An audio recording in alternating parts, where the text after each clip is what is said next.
Hello there, and we are live.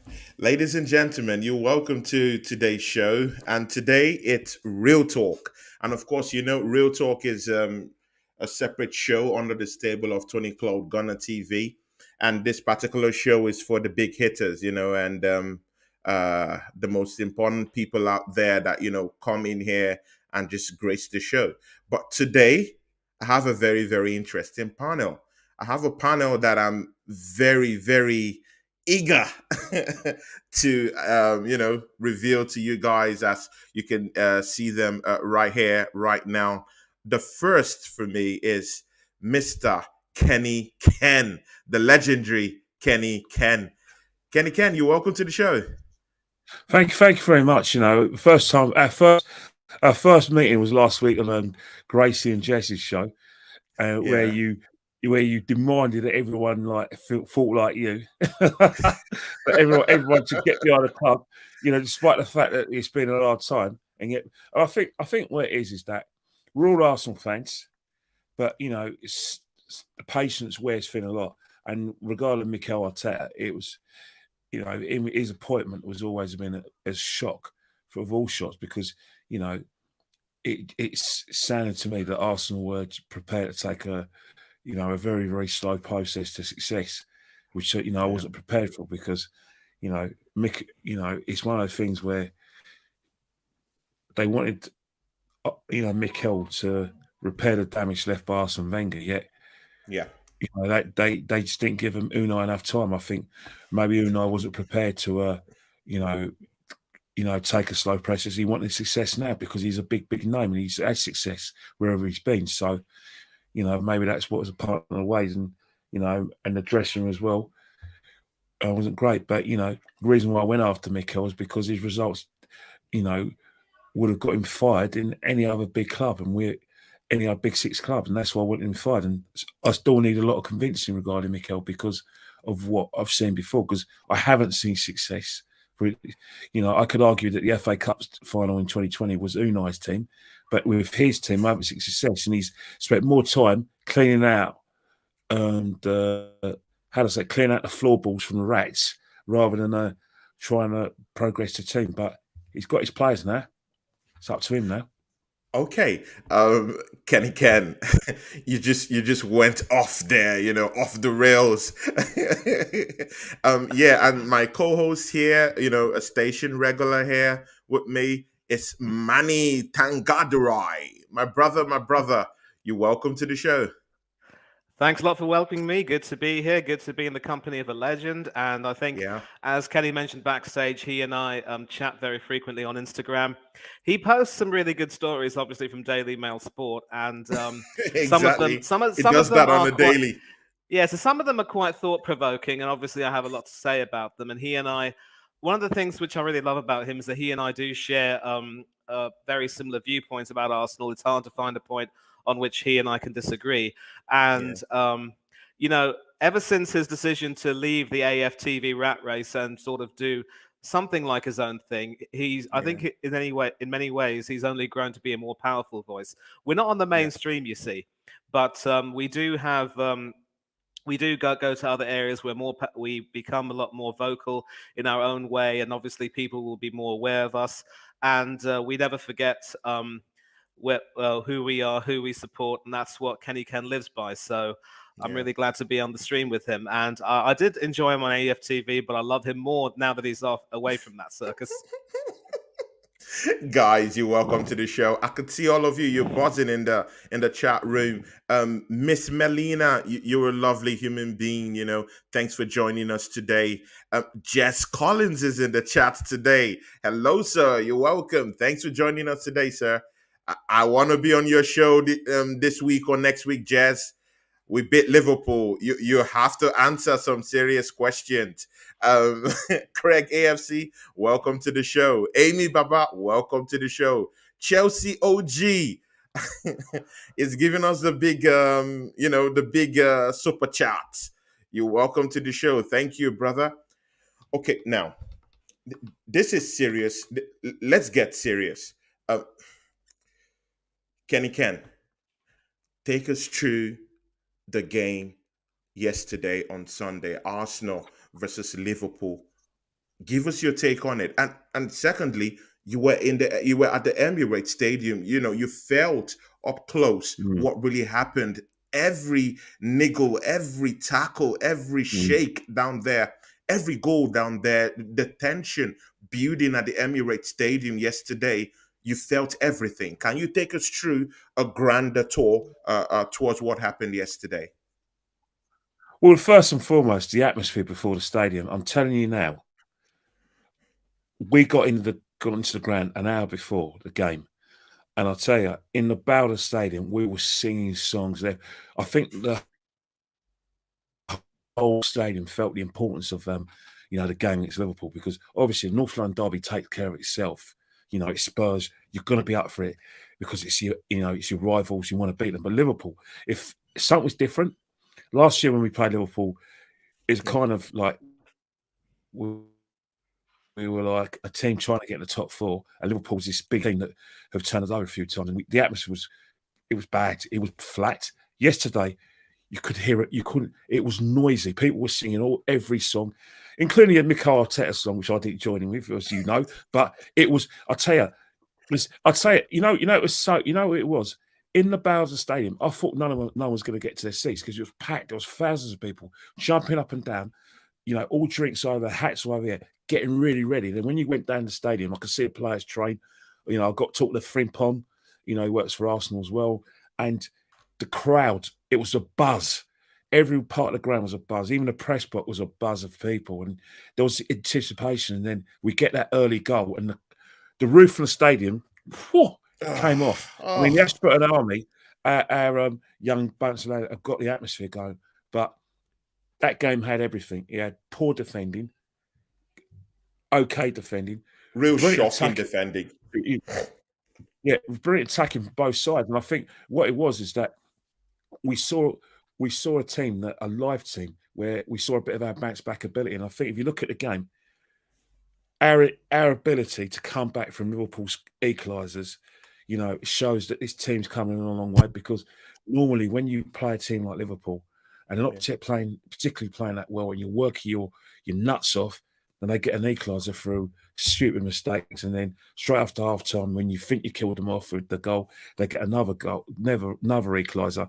A normal team's head would drop, but because this team realised if we get the third goal, I think emotionally and mentally, it's hard, to come back from 1-0 to get 1-1. It's hard to come back from 2-1 to 2-2. But when you have to come back a third time, mentally, that's what killed Liverpool off. And I think you've got to give the guys a lot of credit. But, one thing I would say, though, is that, from where you guys are in the stadium, you see everything. You know, Yeah. we could see the handball, and we thought it was handball, but we didn't. You had the better angle in terms of the penalty. We didn't see anything. I'm near the stadium, and all I've seen was what we thought was a tackle by Thiago, but you guys get the better angle. So certain things you get to see, like for instance, for us when Xhaka and Henderson were having an argument, it wasn't a big deal. It wasn't a big deal. We thought that when the referee went over to Jurgen Klopp and Arteta, it's because they were arguing with each other. But you guys had the better angle. So sometimes you get the advantages of, the close-ups from the TV. But how we get the advantage over you guys is that we get the atmosphere, but Yeah. also we can see the body language of both coaches. See, are having a go. Like yesterday, Arteta, 3-2 down, 3-2 up. Liverpool are trying to, take a free kick. Eddie's out of position. Eddie's not pressing. He was screaming at him, screaming, get there, get there, get there. It's one of those things like you get all of that. And I think that's where you get the atmosphere. And I think, I was tempted to say this season that the reason why a lot of people are getting behind the team and they're really, getting behind everything, enjoying the atmosphere is because they've been away for too long. You could say it last season, but this season there's a real buzz from pre-season where we beat Chelsea, we beat Sevilla in the, like the Emirates Cup. And I think what's happened is that, Yeah. as I was saying on Lee Gunn's show earlier, we've taken our pre-season form, the confidence, belief, and enjoyment into the next season, into the new season, and we just carried on our great form. And I think it's really good to watch. And you know, one thing I would say is that away games, our away support's the best in the country. You trust me, when you guys get to the United Kingdom, if you can get an away ticket, I promise you, it'll be the best away support ever. You'll love it. You wouldn't want to come home. You'll come home aching because you've been jumping up a lot. You'll come home wet because people spill their beers on you, and you'll come home like with ribs because people hug you hard when we score. But we're now getting at the Emirates now. The atmosphere Yeah. that we get at away games at the Emirates, and I think long may it continue. But as Arsenal fans, regardless of whether you're behind Mikel or not, we're very cautious about how we're going to go this season. We're too scared to say we're going to win the league because, as we said, we've been there before where it's a shock to see us at the top of the table, just like it's a shock in that 2007, 2008. And it was a shock in when Ozil first kind of came in 13, 14. We're used to seeing Arsenal about third or fourth during this time, not top of the table because it's been so long. And I think that's because we're used to Chelsea, Liverpool, Man City, and before that, Man United dominating. So it's new, but these are the standards that me and Lee be crying out for. You have to, as a big club, challenge for that title. Processes. There should be no process now. Let's kick on. Yeah, sure. Manny, you've just heard Kenny Ken talk about the electrifying feeling at the Emirates Stadium. Please, I want to pick your mind on this before I get straight right back to him. The fan base, very, very important in this title challenge, in this title push. I know many of you might not really agree with that word, title challenge, title push, but personally, I call it a title push because I've already said that Arsenal will be challenging for that title this season. I've decided to lead my team from the front rather than from the back. So I really do think Arsenal will do something this season. But you've just heard what Kenny Kent painted about the fan base and how the stadium is rocking in and out at the Emirates Stadium. What's the importance of our fan base in that Emirates Stadium this season, and related to our title push this season? What's the importance of it? Well, I think one secret to that is that there probably aren't any prawn sandwiches in the cafeteria there.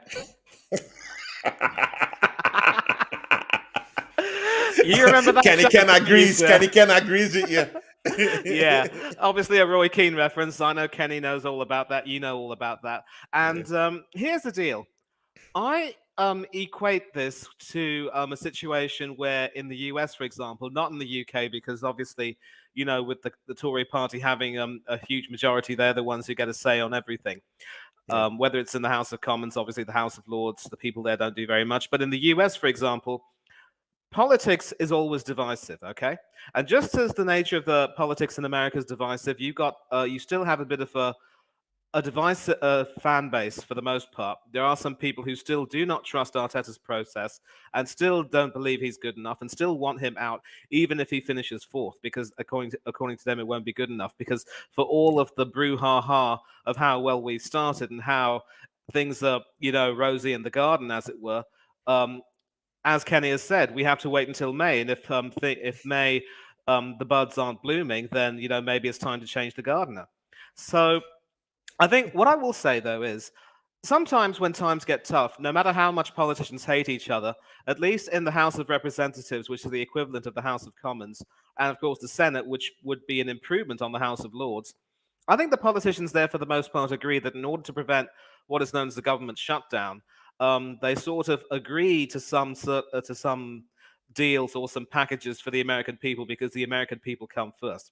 In the same way, I would say the reason why there's so much of an atmosphere right now is probably because some of the fans who still don't like Arteta still like the team a lot more. It's not that they hate Arteta any less, but it's because they love Arsenal more.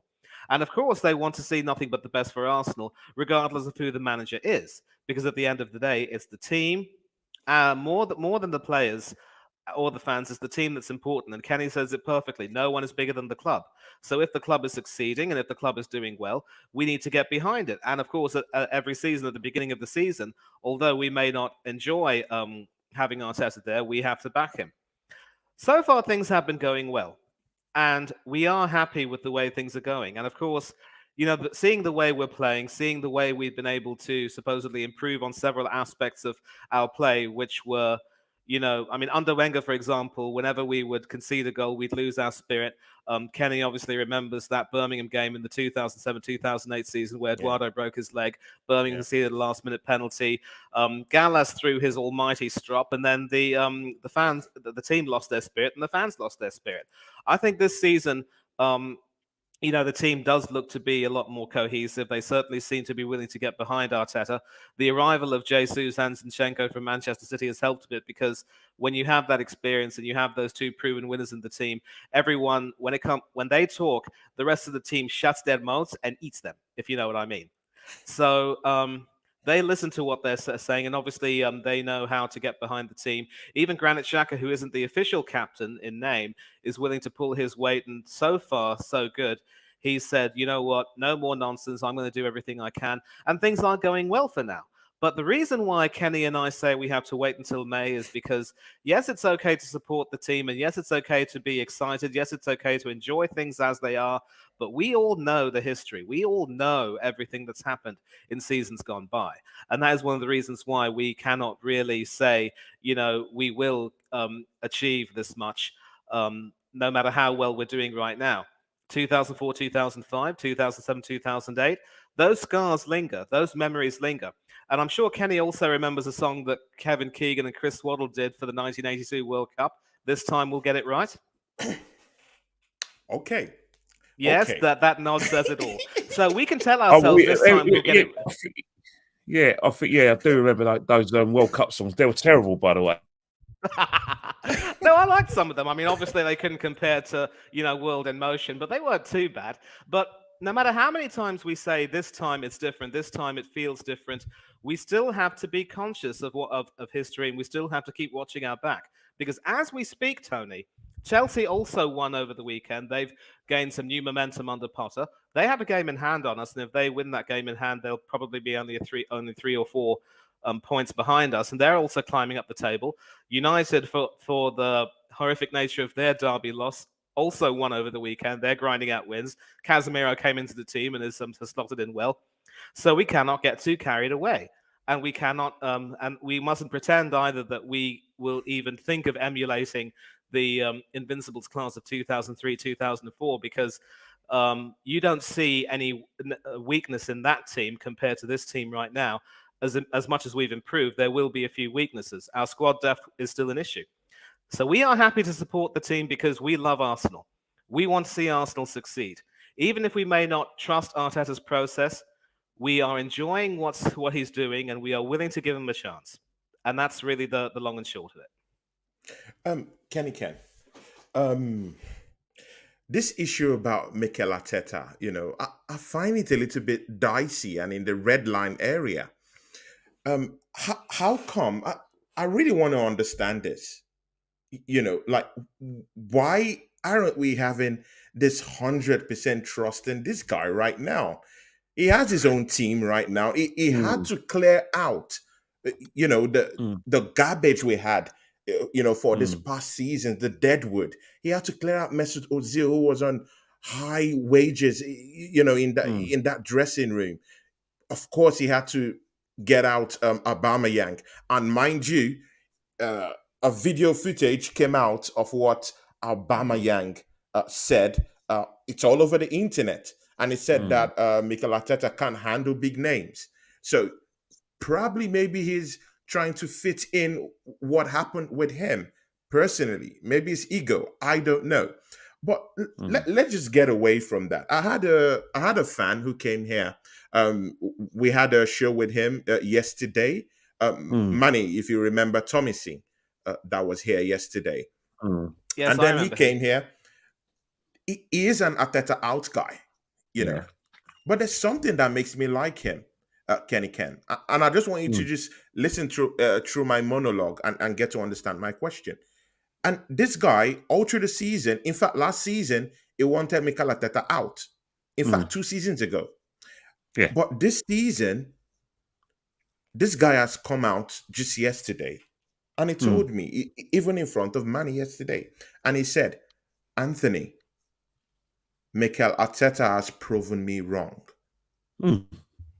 Yes, he said that. Mikel Yeah. Arteta has proven me Look, wrong. Right so now, there's not. right now, I just want to support the team, Mm. be more positive in supporting this team, and lead from the front. That's what he said Yes. here yesterday. Mm.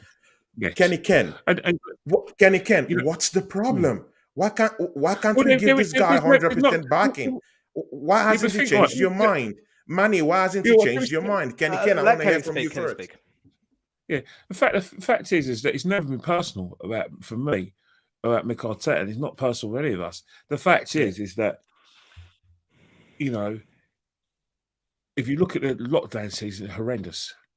You know, if we gave him a bit of a bye yeah, with the FA Cup, even though we knew it was Unai's team, and yeah, then the first 3 games of last season were horrendous.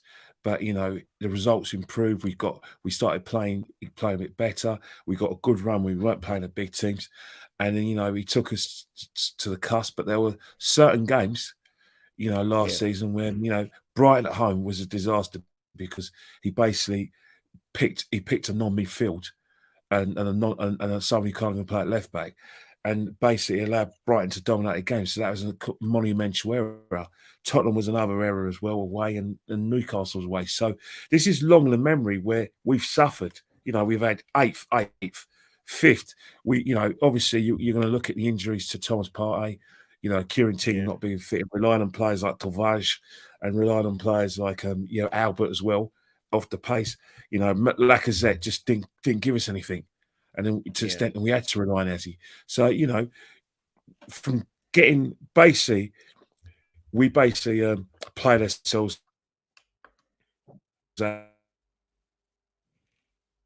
the top four. So yeah. of course we're going to. I think his internet's a bit choppy, Tony. I can't seem to hear what he says. Yeah, I think his internet is. Hello, everyone.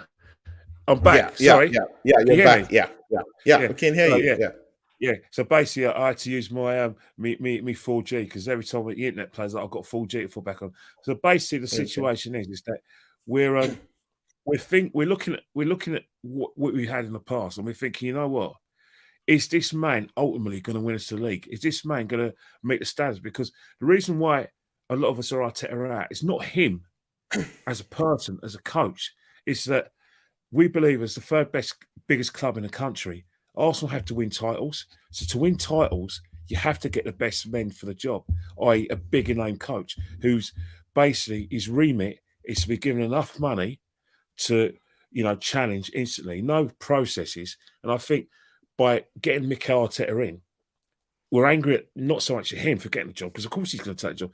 It's the club itself. Trust the process, where you think you've got a £72 million player in Pepe. As a coach, it's his responsibility, and I think heads should roll that we couldn't get the best out of that lad. We had Aubameyang who's scoring goals front. Again, we need to get the best out of him. Yes, it's all right to win, go and win a few battles, but by decimating a squad like he did, it had an effect on results. Because if you look at the way we played under Mikel for the first 2 years of his reign, full 2 years of reign, Yeah, it was basically his tactic had to be give the ball to Saka and he'll win you the game. Now that wasn't yeah, enough. So basically, the football we were seeing under Mikel previous to this season was basically David Moyes' football. So we weren't even playing good football. We were a compacting unit. He started from the back trying to make us difficult to beat, and we were just hitting teams on the break. Fine, but for us Arsenal Football Club, we should be on the front foot, playing front foot football, getting players with proven reputations, and getting a manager who can win into games. So we still need convincing because of his Mikel's inexperience, whether he's the right man, and that's always been the case. It's his inexperience that we have a problem with, and also certain aspects of his man management, which we had a problem with. In terms of, yes, we get where he's coming from, but certain things, team selections as well. But the thing about it, what he's done is that it's now on him now. He's got the players he wants. And, the onus is on Mikel Arteta to take this team as far as he can go. And he has to understand that the way this team is playing this season, that it'll be a shame and be a waste if they don't have anything to show for it, because you can't play this well. Play with this confidence and have nothing to show Yeah. for it. You can't Yeah. play with this. You can't play this well at Arsenal Football Club and not challenge for the trophy. And that's what we've put in Mikel Arteta's ADS. I don't think the club have put in his appraisal development, but us, people like myself, Lee, Jace, Yeah. who's watching right now and is in the chat room as well. Yeah. That's what we're brought up of. Because the thing is that it's not Arteta we got a problem. It's Arsenal in general. You think Yeah. about it. We went 18 years without winning the title from 71 to 89. And we Fact. said we'll never Fact. do that again. And we've gone and done it again in 2004, 2008. And previous to 71, we went 17 years without winning a trophy. So if you combine that, Arsenal Football Club have had eras where they've dominated and they've gone in transition and they've lacked ambition. If you're a big club, you've got to be like Juventus. Even though they're going for a shock, they have to win every game. Like, if you lose a game, or get a draw, it's a funeral. And that's the mentality I've always wanted Arsenal to have. Now, at the moment, things are going well. And this is in his in tray. We still need convincing whether he could do that. But if he aims for that, then good luck to the guy and wish him all the best, because people say that Arteta's a great coach and that he's going to be, and that, he's going to, win things eventually. Well, how about being a great coach here? How about this season challenging for the title, trying to win trophies, and then if your batteries run dry, you need to recharge your batteries, or you wait for Real Madrid and Man City. Fair enough, respect you, mate. I don't expect managers to last as long as Sir Alex and Arsene, because that's not going to happen. Yeah. 5 years, 6 years tops. But leave Arsenal in a good state and leave Arsenal as a team that is going to be a serious team that challenges in Europe and things. That's what I want from him. I have my doubts because of the last few seasons. But you know what? The fact is that, as I said before, my mantra's always been a club's the star. Yeah. So I don't. Although I don't think he's the right man for the job. I'd rather have someone else. But I'm not going to do him over and go on banners and start making personal insults towards him, or make personal remarks for him, because at the end of the day, he's the man in the possession, and I want the man in the possession to take me where I want to go, which is challenge for the league and winning it. So, if he does well, then I'm happy. I've been virtually every game this season, bar 2. And I've had a great time. And his team has given me some great memories where I've enjoyed it. And, as Manny says, one of the best things I ever did was to get away from AFTV, so I could just put my feet up and actually get know myself as a football fan. I don't want to get lost in this silliness and thing, because if I do my calculations, I've been watching Arsenal for well over 40 years. I've been going for nearly 40 years. And AFTV weren't around there, so I don't want to be defined by that show under any circumstances. I'm better than that, and that show don't deserve me. Don't deserve me as an Arsenal fan with what I believe is my knowledge and love of the club. They don't deserve that. They don't deserve my experience, my knowledge. They don't deserve that. They certainly don't deserve it for free. Yeah, that's true. Although that was from where fans like me, knew you. Well, yeah, and I think what it is that I've had to correct a lot of people and say, look, if you want us to get on, don't ever mention me as such that show. That AFTV is detested by the fan base. The fan base don't want AFTV around. People I grew up with in Islington and people in general who go away games, they don't want any association of them. They've got some great lads on there, who still contact me, and they, I've got a lot of love for them. But in terms of what AFTV is represented, I know that it's not for me. It's just not for me. But I get why people who don't know anything about the club and want to be interested in Arsenal. They see 1.4 million subscribers. And TV producers who are lazy. I'm going to put asterisks there because you don't want to ruin your show. They're going to think that AFTV run the fan base, so they're going to get Lawon and all these people from your show, because when they don't really get to know Arsenal fans, and that's the thing, Arsenal fans are much more how do I say it? rich in terms of their knowledge, rich in terms of their Yeah. characters. And they're more characteristic than any of the handpicked people on that show. And I Yeah. think that's where, I think in general, you know, that's how I feel about Arsenal. The club's the star. It's a Yeah. privilege for me to have a season ticket. It's a privilege for me to even get a ticket. You know, Yeah. it's not. People say, "What does Arsenal do for you?" I'll tell you what Arsenal don't have to do anything for me. It's what I can do for Arsenal.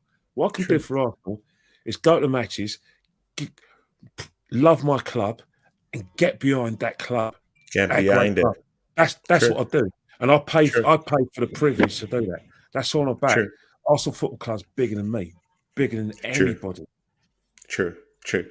Just before we get into the specifics of this Liverpool game between Arsenal, and thereon we talk a little bit, and we have to get to the player ratings. But Manny, I want you to come in here. How come? And I want you to key into what Kenny Ken said about Mikel Arteta. Also, how come is it that Mikel Arteta have outsmarted two of the coaches that could actually walk straight into Arsenal's dugout this season to be a coach? For instance, Antonio Conte. People have mentioned in some quarters like they wanted him to be our coach. He outsmarted him, 2 weeks ago. Yesterday, the coach who's known as that title pursuer with Pep, who is in that cadre of respectability. Klopp, Mikel Arteta outsmarted him yesterday. Whether VAR decisions, refereeing decisions, even if they had roles to play yesterday, but still Arteta kind of like outsmarted Klopp. Now, how come Arsenal is grinding out all these wins against these teams? Crystal Palace, Fulham, Chelsea, Manchester United are faltering and losing points. And even when they win, they get lap of honor. They bring in their girlfriends to the field.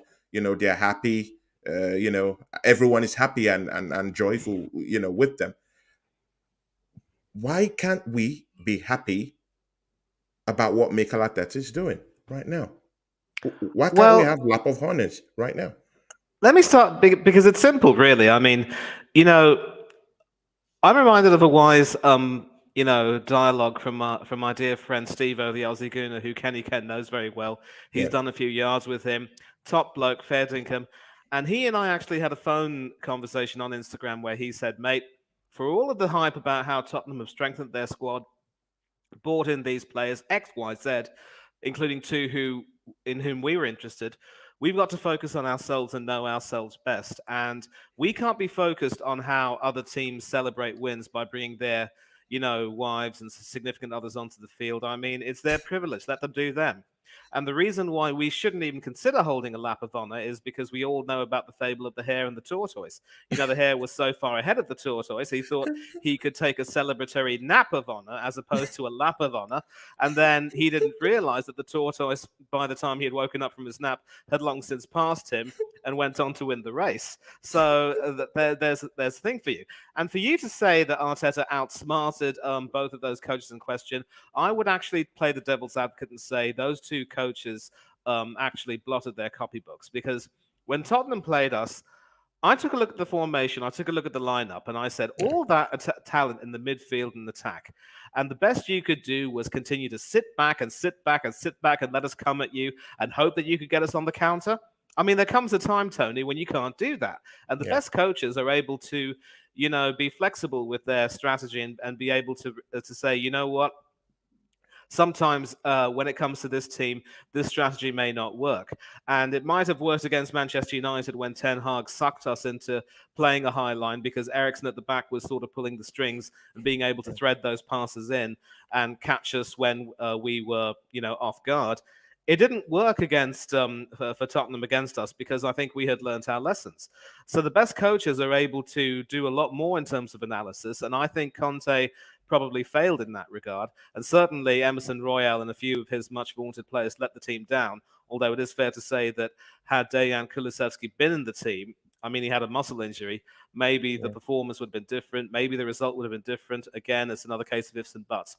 And Klopp, if you remember correctly, he also showed a little sign of fear, maybe, but also a sign of a willingness to change by dropping his 4-3-3 formation and opting to play Darwin Núñez up front with Salah on the right, Diaz on the left, and Diogo Jota as a sort of a pivot, if you will, behind the main striker. Then there were two defensive midfielders in Henderson and Thiago. And then, of course, there was the back four where Van Dijk looked okay for the most part, but TAA really was out of his depth. I think it's fair to say that far from Arteta outsmarting those coaches blotted their copybooks and got a lot of things wrong. And Klopp recognized that by yanking TAA off and bringing Joe Gomez on, who lent some solidity to that defense for the most part. And I've been calling, not publicly, but saying on occasions that TAA's man marking has not been very good. He's been caught out of position on more than a few occasions. It's been a theme since the Champions League final when Liverpool lost, and it's continued. And a lot of people have not been willing to accept that because they've been so seduced by his attacking prowess and his sweet right foot. Well, newsflash, Reece James has a sweet left foot. Kieran Trippier has a sweet left foot. Kyle Walker doesn't take free kicks, but at least he does a defensive job and has some experience. And there's a reason why those three people are well ahead of TAA in the England pecking order. So sometimes, as a coach, you've got to be willing to look at yourself and say, you know what, it's not working. I have to change things. And sadly for Klopp, it came too late. Maybe now he'll give Gomez a run of games and give TAA a chance to work on his game, build back some confidence, and so forth. So I wouldn't want to credit Mikel Arteta. And another thing here, I'm pretty certain that a large number of people, including myself, were surprised that Takahiro Tomiyasu was starting at left back today. Now, I wanted to come to that, in our next topic, when we're talking about the gameplay. Okay, so I won't speak specifically, but I will say that the thing about Arteta, and I think Kenny will also agree with me on this, is that there have been some occasions when tactically he has either been too naive or tried to be a little bit too clever, if you will. None of us will ever forget the false nine against Villarreal, against Unai Emery. Yeah, against Villarreal and, of course, Unai Emery. We lost that game 2-1, and Aubameyang only came on for the last 9 minutes to try and score, and he couldn't get anything. We only needed one goal in the home leg. He hit the post twice, and then Arteta took him off and brought on Willian. So it's one thing to say that, he wants to try to be imaginative in some cases, but trying to be too clever in some cases can backfire on you. He was just fortunate that with Tomiyasu it worked, and we can, speak about that further. But that also segues into another reason why I personally cannot really vibe with Mikel, because it's one thing to sort of admit to take the job when you don't have the experience. And of course, the board are culpable because the board had no business, in my opinion, hiring a manager with absolutely no managerial experience aside from being Pep's assistant. We needed a more established manager who would have been willing to tackle the problems head on if there were any, and try and solve the issues of the so-called dead wood. But Chelsea brought Potter in. His only experience was in Sweden and Brighton. Yeah, no, he also managed Brighton. Okay. No, he also managed Swansea before coming to Brighton. But he didn't win trophies there. He didn't win trophies there. He didn't win trophies there. He didn't win trophies there, but again, Arteta didn't even have a top-flight managerial job. So when you are fortunate enough to be in that position to get a job despite your lack of experience, what I would like to see from someone like him is at least a sense of humility, knowing how fortunate he is and how he is willing to at least accept when he would go wrong. And I think, if memory serves me right, he might have only done that once. Sometimes as a manager, you've also got to be willing to know your own limitations and say, you know what? I can't afford to try and be too clever with certain tactics. I need to understand where the root causes may lie. And if I want to try and instill a culture of discipline in the club, I've got to be more consistent with everyone. I have to make my mark at the beginning when the season starts and not try and, just take action after the fact as a sort of band-aid measure. And that'll segue into the issues with Guendouzi, Ozil, and Aubameyang. You've got to be on your game. If you want to try to establish yourself as a disciplinarian, you've got to try to set that standard. You've also got to try to keep some distance between yourself and the players, notwithstanding the fact that you may know some players closely or were a player not too long ago. But the Yeah. way he greeted Zinchenko when Zinchenko came in, giving him an embrace and say, "That black shirt looks good on you, man," as if the two of them were good mates going back several years. I'm sorry, but you weren't his teammate, Mikel. You were his coach. Assistant coach, albeit, but coach nonetheless. So there has to be that distance. And even if you're a former teammate, a warm handshake and a pat on the shoulder saying, "Thanks a lot for coming, mate. I want you to be a part of my team and my system, and I hope you will, you know, I hope you'll be willing to cooperate."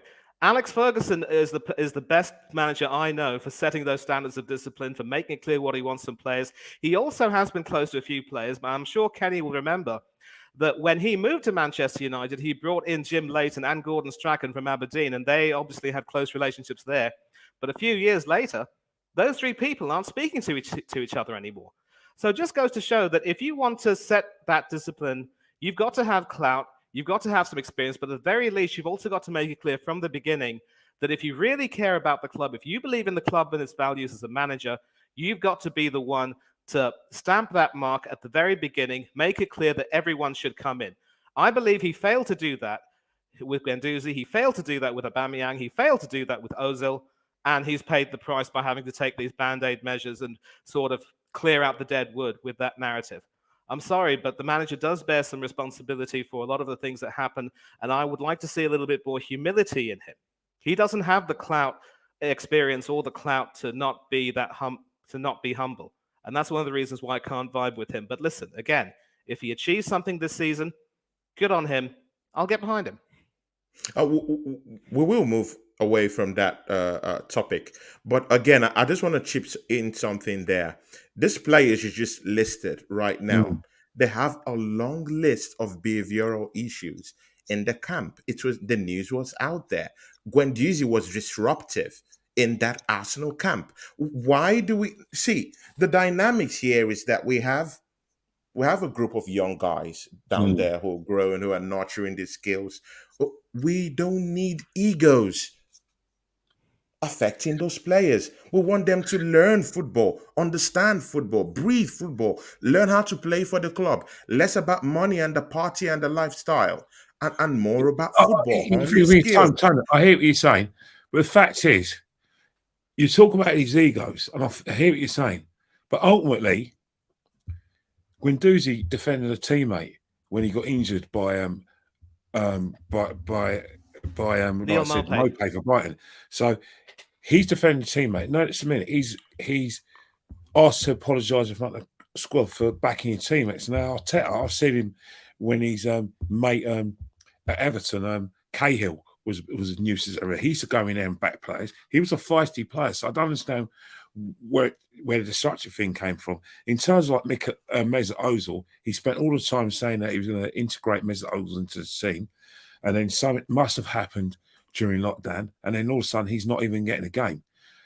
In terms of Aubameyang, you know, we don't know what happened. What we do know is that his man management lost Aubameyang because he didn't have to go public before the North London derby in March 2001 and explain it. He could have said that he could have come out with all sorts of, you know, anything else, because one of the things that separates managers like Arsene Wenger and George Graham, they had the players back. And this is something that is going to bite our manager in the backside. You can't, you know, Aubameyang had a bit of point yesterday. Yes, we knew there was lateness and there were other things that Mikel wouldn't accept, and he had these non-negotiables. But you've got to remember one thing: managers like him and Pep have to win matches, because if you look at Pep's man management, that's terrible as well. But Pep wins matches. He's got teams around him. He's a micromanager, but he happens to have the best players in Europe, if not sometimes in the world around him. He's got results. So he faces very little adversity. Mikel Arteta, again, you know, he does like to work around young players, and he does like to have robots. I hear you, fair enough. But one of the things that, you know, to get players, especially in England, you've got to have the players back. And Yeah. Manny's right. I'm not convinced that this guy will has the players back. It'll be interesting to see what he's like as players. But if he wants to be successful and he wants to get players to play for him, because there are going to be situations where there's going to be difficult times this season. And we're not talking about there going to be difficult times in years ahead. This is a 38-game season. We could, and we probably will hit a wall like we did in 2005. Sort of 4 or 5 when we lost to Man United, and we did in 2007, 2008. And that's when you learn about the manager. You know, is he going to have this guy's back? You know what I mean? Yeah. You know, is he going to give people second chances? Is he going to have some sort of empathy? And what's happening right now?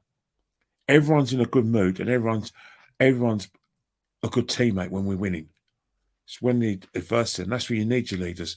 But you can't, you are going to need experienced players on the pitch. Obviously, he's got his great Jacker, and he's probably the only experienced player that he liked, and he was obedient to him. But, you know, all successful teams have had, you know, players who are mavericks on the field and sometimes off the field. And I think what's happened is that I think that Mikel Arteta went along with the board and didn't back his big names because of finances. Whether that was the right decision or not, well, we don't know. But what we do know is that decision held us back, and it became trust the process because they wanted to get players off the wage bill. It's because they wanted to get younger players in from a business perspective because, they could be successful, or if they are successful, we could use it as a tool to, you know, sell them on to make a profit, which is a business, from a business sense, it makes sense. But, you know, one thing, my advice to anyone in business, obviously Mikel Arteta knows more, but if don't back have your players back when it goes wrong. You know, always defend them, look after them. And I think for 2.5 years he's been here, he hasn't done that. You know, there's no way that a player who costs 72 million, you can't get anything out of him. I mean, he plays well in the FA Cup final. And you go and buy Willian. That confidence he had when he was part of the FA Cup, that just goes down. So that's some of the reasons why we're thinking, nah, we're not having this guy. We're not sure in the moment. But things are going well, and we're in the results business, and we think, you know, let's enjoy. You know, he's not going to be perfect. He's learning the job. But the thing is that there are aspects that, you know, you can't get away from. You can't get away from. Okay. Absolutely. Let me add to that briefly. Let me just say this right now. I realize that this is an Arsenal stream, but I have to mention Ferguson. He was a past master, mind you, in not only ensuring that standards of discipline and decorum were maintained, he knew how to back his players. He also was ruthless enough to get rid of players who weren't willing to buy into him. I mentioned Gordon Strachan and Jim Lazen. They sort of fell out with him because they lost form after coming to Manchester, but they went on elsewhere and revived their careers. He also got rid of Norman Whiteside and Paul McGrath because they weren't quite willing to buy into his strict no alcohol policy. Even Beckham was shipped out. Yes, Beckham, Mark Hughes, Paul Ince, the governor. I mean, a lot of people fell foul of him, but he also had the ability to defend a lot of players. And the best example would be Eric Cantona. He knew that Cantona was temperamental, sort of a stereotypical hot-blooded temperamental Frenchman, if you will. And he obviously came with a lot of controversy from Leeds United. He backed him really well, and Cantona was absolutely productive during his time at Manchester United. We all remember the Kung Fu kick.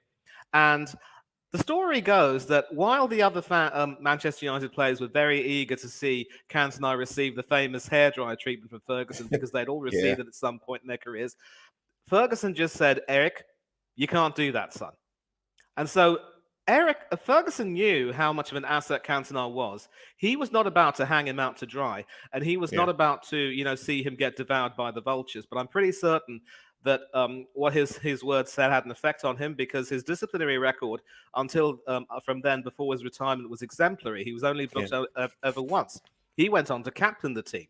So Ferguson had this ability to know which players to back and which players to, you know, sack, if you will. And he knew how to get the best out of a lot of Mavericks, whether it was Cantona, whether it was Roy Keane, whether it was Cristiano Ronaldo, whether it was Wayne Rooney. He earned their respect. He set the standards at the very beginning and made it clear that those standards had to be met and maintained, but also made it clear that when when the players were on the rack, he would have their back. And I'm sure that, that's the sort of, I wouldn't necessarily say that's the blueprint for managers to follow, but at least that's an example of how Ferguson was able to succeed from the early 90s until his retirement, and also before then with Aberdeen.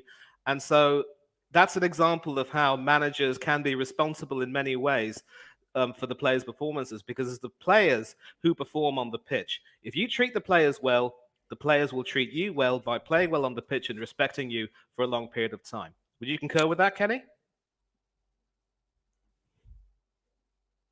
From you, yeah, definitely you have to do that. But again, that come with age. One of the things about that is that, as much as I was a big critic of Arsene Wenger, one of the things you take away from those issues that Mikel and Unai had. You wouldn't have had that with Wenger, because Wenger got these players to play for him. You know what I mean? And that's the thing. Yeah. Mesut Ozil respected Arsene Wenger. Aubameyang wouldn't have done that with Arsene Wenger. And I think that's the thing. It's a case of Unai Emery, who, because he tackled Ozil, the players probably weren't with him, but he got something out of them because, they respected his record. Mikel Arteta's got a clean slate. They just see him as a number 2 and they probably play with him. But, he's got his young boys. But one thing, again, is that in the January transfer window, we know the squad's thin. There's going to be situations where you're going to have to get other bodies in. You may need experienced players who can help the youngsters. But again, he's probably feels that by getting my guy from Jesus and getting Shevchenko in alongside Granit Xhaka, who he trusts, who's the real captain of the side, maybe that's the experience he wants around him, not someone like Oba or Mesut, or you know what I mean. And I think that's the thing. Some managers are like that. If they feel they're going to lose control of the dressing room, or they think there's going to be bad influences, they give them away. You've heard what he said about Henry and Bergkamp. Oh, I'm going to welcome them, and in a second he says, well, if they're poisonous, then I have to get them away. So, that's the sort of thing. Well, one thing, series of things we can actually agree on. Mikel Arteta has been able to clear that dead wood away from from that dressing room. Secondly, he has his own team now, that to the extent that he cannot have any other excuse not to perform this season. So, at the end of the day, this season, we can technically, adjudge him, place a judgment on him, and see if anything good comes out by the end of this season. These are the things we can actually agree on, and we can also agree on the fact that we're playing excellent football the way we set up at the time. The formation, he's slowly creating and making stamping his authority on that team. We can see his tactics. It might not be the best out there, but he's churning out results. And it's not just only churning out results, unlike our neighbors down the road with Conte, where they're digging out results time and time again. Mikel Arteta is getting those results and is placing performance at the back end of grinding out those results at the same time. So I think we can agree with that. But now I want us to just move into that Liverpool game quickly. Kenny Ken, when you saw that team shit, 4-2-3, 4-2-3-1. Each of us played 4-2-3-1, basically. Of course, with Gabriel Jesus heading our strike position, and Liverpool, Nunes with Zaka and Thomas Partey in between that midfield running the show down there. Why Henderson and Thiago were there for Liverpool. When you saw the team sheet, and you saw that Zinchenko and Tierney were missing away from that first 11, what ran through your mind? And can you take us through the technicalities involved and how we got our goals and what you felt at the time? Well, at the time, I was very disappointed for Kieran Tierney, because I think there's been a sort of just shift in the fans' mindset towards Kieran, because we've seen Zinchenko. He's won, he's been part of title-winning teams for Man City. and we've got Kieran Tierney's kind of injury record. We've kind of looked at Zinchenko. We look at performance against Crystal Palace. We look at these performances when he's been in the side, and his bounced ability, and when we're in the attack, he's brilliant because he can go in the midfield and be the extra man. Yeah. We start thinking, hang on here. We look at Kieran Tierney, and you look at Kieran Tierney as like the girl who everyone used to fancy in secondary school, and all of a sudden a new girl comes along. She's better looking, but the girl who we fancy's got freckles. But all of a sudden, and she's got a bit of acne, and I think that's how we looked at Kieran Tierney. We've kind of forgotten his qualities, and his qualities are that he does give us that direct route to on the attack in terms of left back, puts in his crosses, excellent crosses. Excellent Can't deny crosses. that. You can't deny that. Either low or like I said, they're crosses for someone to head the ball. So he does provide a service, and defensively he's very strong.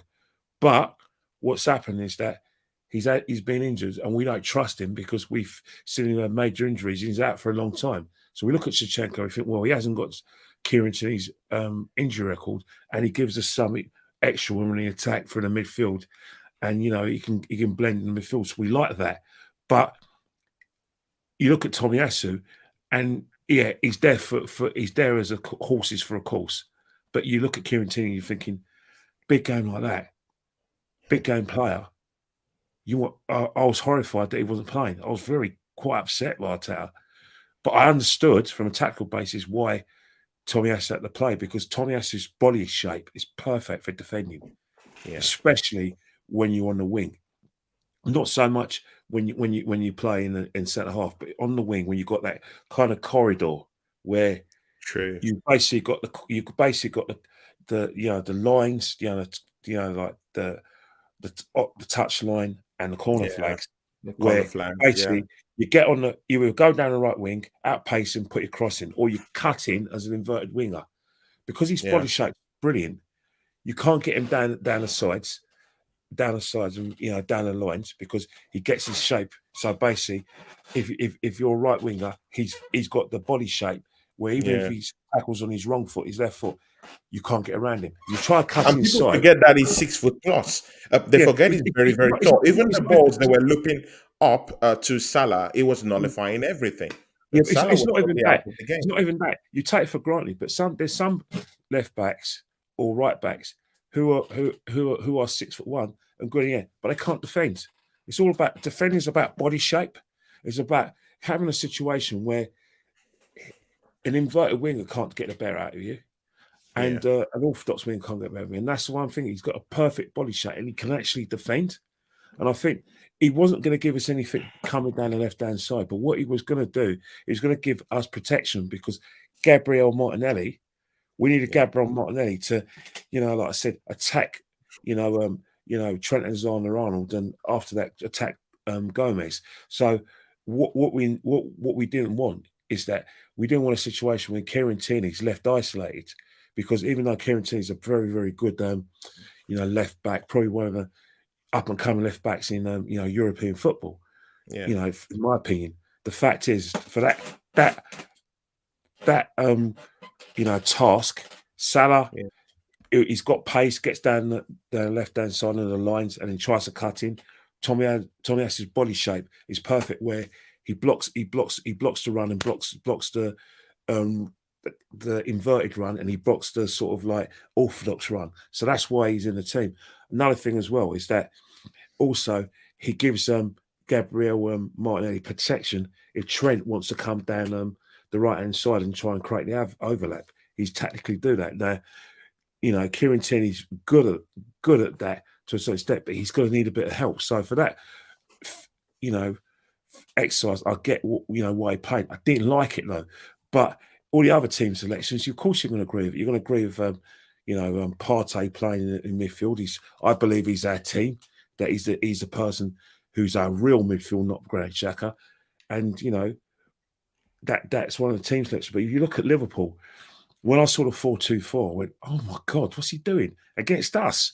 We can just run. We can just make runs. Don't even have to sort of like play the ball over the top. We just get runners and we just run through them and get bodies forward." But what Klopp did really well is that he banked on the sort of passing ability and the ability to keep the ball of Thiago. He knew Jordan Henderson was going to win the ball and give it to Thiago. And what Thiago did really well in that 25-minute spell and parts of the second half is that because he's such an accurate passer, even getting the ball when he's marked, he'll get the ball and the front four will go. And that will give us a bit of problem. So what's happening is that we needed Martin Odegaard to be that first press, which he does really well. He wasn't able to do that. He struggled with the full formation. Partey was where he should have been, protecting the back four. But what happened? Grant Xhaka is playing his best football in an advanced position. Yeah. But we really needed Grant Xhaka to be alongside Partey. And there were times when he went walkies. And that's where Liverpool were able to sort of exploit that. Yeah, exploit that position. Yeah, exactly. And I think when they got their equaliser in the first half, they were, getting in the ascendancy and making those little runs, and we weren't tracking them. So what's happening is how Liverpool are suffering from the fact they're not pressing from the front with Mane not being aside, and attackers are running at Van Dijk and running at Matip. We had the same thing with Gabriel and Saliba, where Liverpool were using that instead of a front three, a front four. They were getting into those positions where they were getting so many bodies forward that even if we had players coming back, they're putting balls in where it was a bit of last ditch defending. Or what will happen is that because they're extra man, players like Jota and Nunez can get in, can be that spare man. Cross goes in, they're first of all, like the first goal. Jota puts the cross in.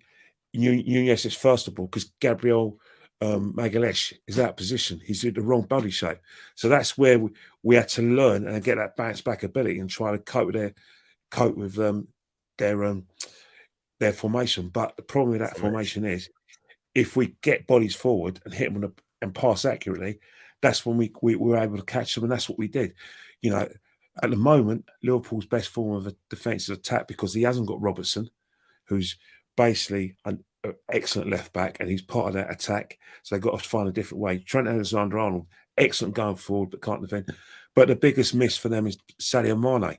I think a lot of people are very ignorant of how great Mane was. It was always Salah this, Salah that, all these documentaries about Salah, the Egyptian Messi, but they forgot about Mane. Now Mane's gone, everyone in football's realising Salah don't get that space anymore because Mane can't create it for him. Firmino, players like Jota weren't getting that space now. When Liverpool pressed, the reason why Henderson, Thiago, and Fabinho they were getting position because Mane was like the Ian Rush, getting in, stopping us teams playing at the back, making them go long. So when Mane's doing that, they'll get in a position. So when they press with Mane, and then they have the front three pressing, they're able to get their fullbacks going forward because they've won the midfield by just their pressing. But Mane starts to press, and that's how they're able to dominate games and play good football. He's not there no more. So, he's asking Harvey Elliott to press. He can't do it. He's not experienced enough to do it. Fabinho is in and out of injury, so he can't be doing it. So basically, teams are either hitting a long ball over them or just going through them. And I think that's what we did. When we were on the attack, went the counter-attack, if you look at our goals, the first two goals, it was like getting bodies forward. First goal, Saka, Odegaard, Trent Alexander-Arnold has to attack the ball. People criticise defending, but he had no choice to attack the ball. He had to gamble because if he stays where he is, Martinelli was skinning for pace. But if he comes forward and the pass is accurate, he's out the game. Martinelli's through on goal. So because we got bodies forward and Trent was left by Salah, not doing the overlap, that's how we got a goal. The second goal, again, bodies forward.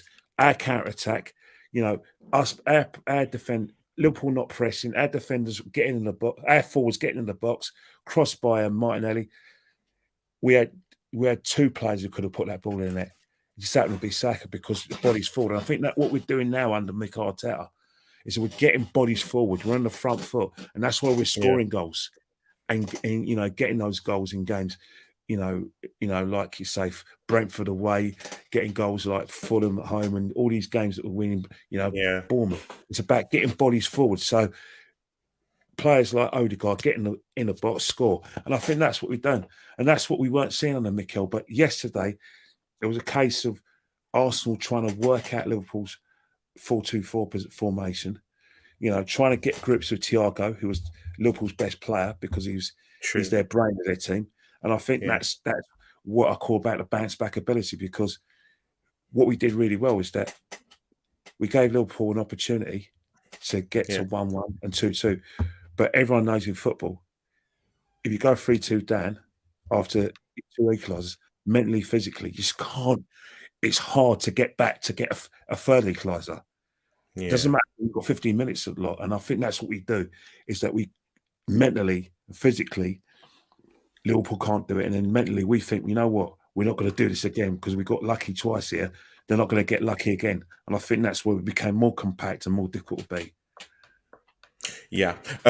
Yeah, Manny, I want to bring you in here. Yesterday, both teams were in and out of what I call one of the most shocking defending ever seen. Personally, what was Gabriel Magalhaes doing down there? The same can be said of Liverpool. Shambolic defending yesterday. Can you take us through a tour of it? A very short one, because we have to manage our time so we can get to the player ratings and we can go. What Yeah, will I you think say? The shambolic I defending yesterday. I remember the first goal only too well, and I think, as Kenny put it quite perfectly, you Yeah, know, Martinelli had no choice but to try and go on the attack. But again, it's just another example of how the man marking for Saka to come in was sort of non-existent, and I think maybe Trent doesn't get that much of a blame over there. But again, I think if you were to take a look at the Martinelli goal at the beginning of the half and the Saka goal at the end of that half, you could mm, say that the same mistakes were being committed. They were just being left wide open. But again, with the Nunes and Firmino goals, they were able to get in behind the defense for the first one. I think for the second one as well, you could see how they created some space. He was able to create that space and just slot it in. So both teams did have some defensive issues, and this is another reason why we still have to be careful, because a lot of you saw the way City were able to rip apart Manchester United. If we yeah, don't sort out our defensive issues, especially with Gabriel not being in the best of form, we could true. very well be in for a shock as well. And certainly with their attacking front three, with their 4-3-3 formation firing on all cylinders, we certainly can't take anything for granted. Haaland in the middle, Foden on the right, Grealish on the left, and watch the fireworks. And Yeah, I think we can all agree that positionally, yeah, Trent was sort of found wanting, and I think even Klopp decided that he couldn't continue with him any longer. And when, of course, when Gomez came back in, I know that Martinelli was still giving Gomez a bit of a tough time, but cooked him. Gomez at least, yeah, but no, but well, he cooked Trent, but Gomez actually was able to win quite a few tackles and still Sure. still solidify that defense for the most part. And if Gomez had played in a few games when Trent had started his poor run of form, things would have been a lot different for Liverpool right now, because defensively they're struggling. We know that they can create from the midfield. We know that they will score goals. If Asher to Ashes, dust to dust, if Salah doesn't score, Firmino must, or anyone else. And certainly with Liverpool's first goal, it was again a case of Diaz being able to make his run, being able to exercise that brilliant turn of pace and that cross, and for Nunes to come in. That was an occasion when he was able to time his run perfectly. Because as I've said to you in the beginning, Nunes is the sort of player who has more offsides than goals, Yeah, and Klopp will have to decide whether or not that's worth it, or really do some work with him to make sure that his game awareness improves. Because I could count on the fingers of my hand. He had there were about 4 or 5 instances where he was offside. Kenny was at the game. There might have been that same number of offsides. So that was always going to be an issue, especially with the decision to switch to a 4-2-3-1, which wasn't a very familiar position. I think it's still only a matter of time before Liverpool start to click. But obviously, that game with that change in formation, it meant that they had to, go about things differently, and they were caught cold for the first goal.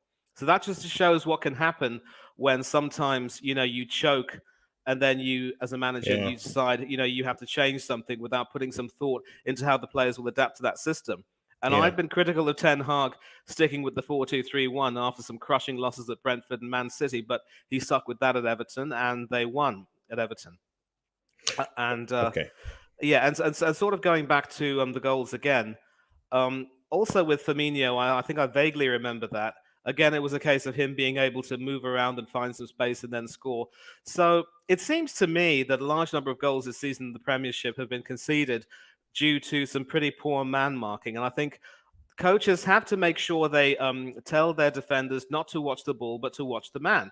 Because Yeah. if you are told to mark someone who has the ability to go out wide, provide that with Saka, especially plays on the right wing because he gets that with, despite the fact that he's so incorrigibly left-footed, he might never quite be that Salah type player. Because I think seeing him play on the right wing, I think he has a lot of discomfort whenever he tries to turn, for instance. So it might not be his best position, but he offers that width. So you know that players offer width. You've got to get your defenders on those players 24/7 for the True. duration of the game, and defenders just don't do that. So Liverpool are going to be in a lot of trouble this season unless they can get their I defenders working agree. as a I unit. agree. I agree. And I unless they can agree. get their defenders working as a unit, and unless Gabriel steps up, Arsenal could have some problems because as well as Saliba has been playing, and I don't know if Kenny will agree with me on this, but the way Saliba has been able to, read the game very well, be comfortable with the ball in his feet, wonderful positional awareness, especially early on in the game when he was able to make a last-ditch tackle early on before, I think, being caught out for one or two of the goals. In many ways, he sort of reminds me, if I'd had the pleasure of seeing him play, of a certain David O'Leary, who was a very similar sort of player, wonderfully comfortable on the ball, terrific reading of the game, great positioning. Unfortunately, he couldn't play too many times for the Republic of Ireland because Jack Charlton wanted Mick McCarthy and Kevin Moran over him. Yeah. But for Yeah. Arsenal, O'Leary was Yeah. a Manny, colossus. Manny, you got that one right. Yeah, and Right. so I Saliba agree with will that. develop, and Saliba will develop well, but without that leadership in the back four, I mean, he might not be expected to be able to develop perfectly because this is his first full season with us. Gabriel is more experienced, so Gabriel will have to step up his game as well. And the reason why people like O'Leary and Adams and the other defenders were able to succeed is because they all had each other's back. Clean sheet, as Warren said to me on Del Boy stream. They had Viv Anderson and O'Leary coaxing Adams to keep clean sheets. So the defense had each other's back. So Gabriel has to step up his game, and if he doesn't step up his game, his position in the team could be under threat.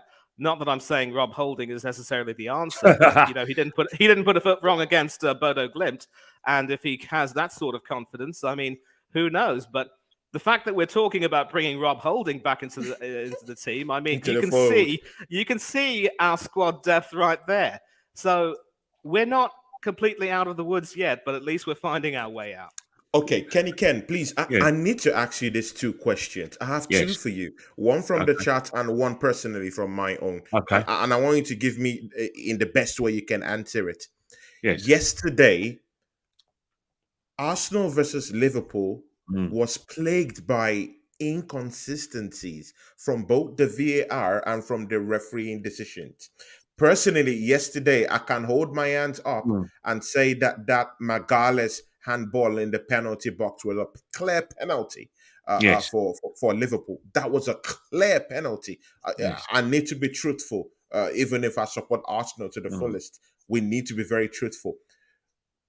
That's my first question. Do you think that the VAR and refereeing decisions played a part in that win yesterday? That's my first question to you. And my second question comes right here from the chart you can see on your screen right now, and it's from the other time. Big up to you, other time. Big up to you, Miss Melina. You're not supposing Mikel Arteta. Big up to you, Chelsea OG. Big up to you. And the other time podcast say something here, Kenny, please, and just try listen and see what you can get out of it.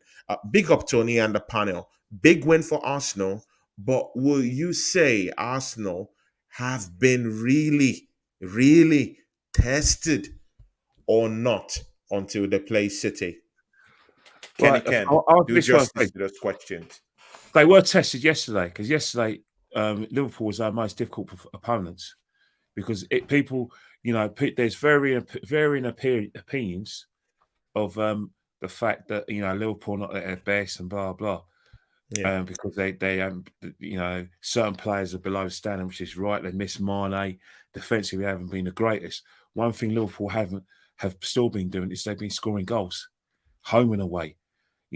And yesterday they showed with that attack that they understand for the time being that for them to win a game, they are not going to win it with a scrappy 1-0, or Yeah. they have to win by 2 or 3 goals.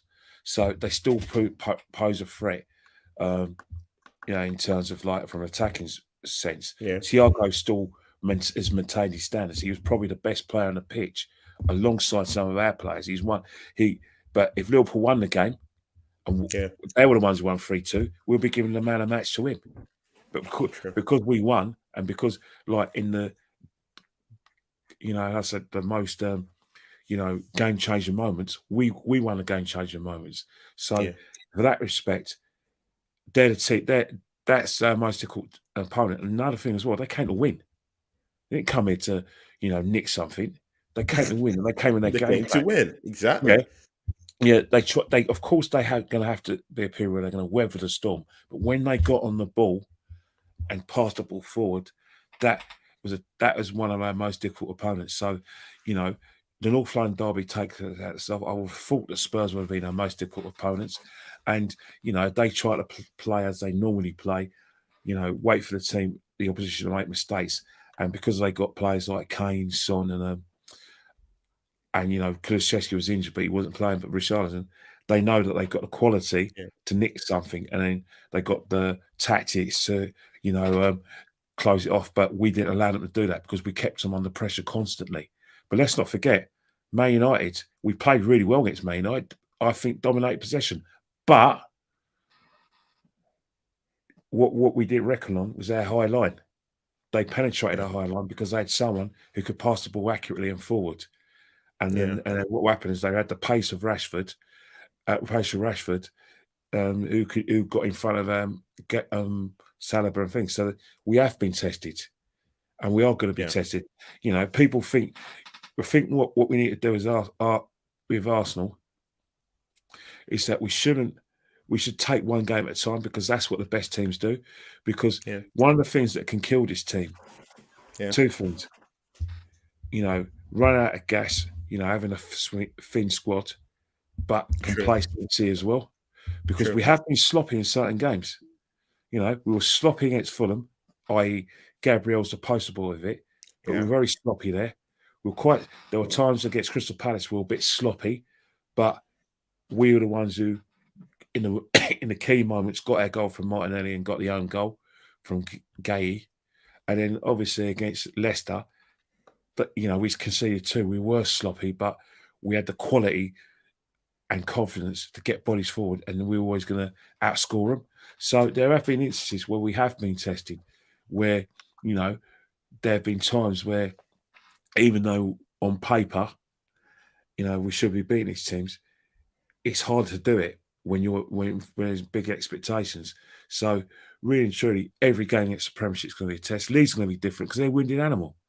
They played well against Crystal Palace, because I watched the game in the stadium, but they had nothing to show for it. So they're going to be dangerous, and they're going to come at us, as Leeds do, and we've got to be able to weather the storm and then let our quality take hold. And then, after the Leeds, we've got Southampton. We don't even know what Southampton's out there. Yeah, true. Good as set pieces. They've got more press, and then not the Forest are atrocious, but Chelsea as well. We've won twice at the Bridge in 2001, 2022. But overall, Chelsea call us their bogey team, but it's Chelsea in it. Aubameyang, Sterling, Havertz. They got them. Stamford Bridge, which normally when they're successful, is a fortress. So we're going to be tested. We are definitely going to be tested before the World Cup, and the challenge is to make sure going in that World Cup, coming into the Boxing Day, we're leading the table. There was, you know what I mean, and that's sure. Yeah, Kenny. So do you think refereeing decisions and VAR tipped the game to our favor, in the favor of Arsenal. To a Just a quick certain one before I go to to Manny to a for certain something else. extent, yes, because obviously when you're in the ground, you know that's a penalty, you know it's an handball, and you're thinking, "What happened here?" And you could actually see him do that, and I'm thinking, "Well, that's in our favour." Yeah, the hand That's was in our favour. clearly in an And then unnatural and then position. and then you look at the same sort of challenge that Trent got in Trent my guy Gabriel Martinelli did to Trent. It was the same sort of challenge than Emerson. A lot of Arsenal fans go, no, hang on, there's no intent. Doesn't matter if it's intent, it's still dangerous play because Yeah, the stamp on the ankle, even though it's accidental, they used to always call it an accident, never used to send players off. But when you had situations in 2008 when Martin Taylor hmm. has done that has basically got there late, stamped on Eduardo's ankle, broke his Yeah, leg. And then you had the same situation with Shawcross and Ramsey. So, regardless of whether it's that or not, because of what they've seen with those sort of tackles, and they've seen it, yeah, obviously with Henrik Larsson previously with Southgate, doesn't matter. That's a red card. And let's not forget, Chalobah for Fulham against Newcastle. yeah. Like I said, he got sent off. So in that respect, yes, we have benefited. But you know what? It evens itself out. It does even itself out. We're going to get decisions. They're going to go against us from VAR. But let's face it, VAR is here to stay. You cannot put the genie back in the bottle. True. A lot of football fans, seem to forget what they used to say, what their comments previous to VAR. The Yeah, referees need help. They're not professional enough. So you get professional referees. You're still moaning about referee decisions.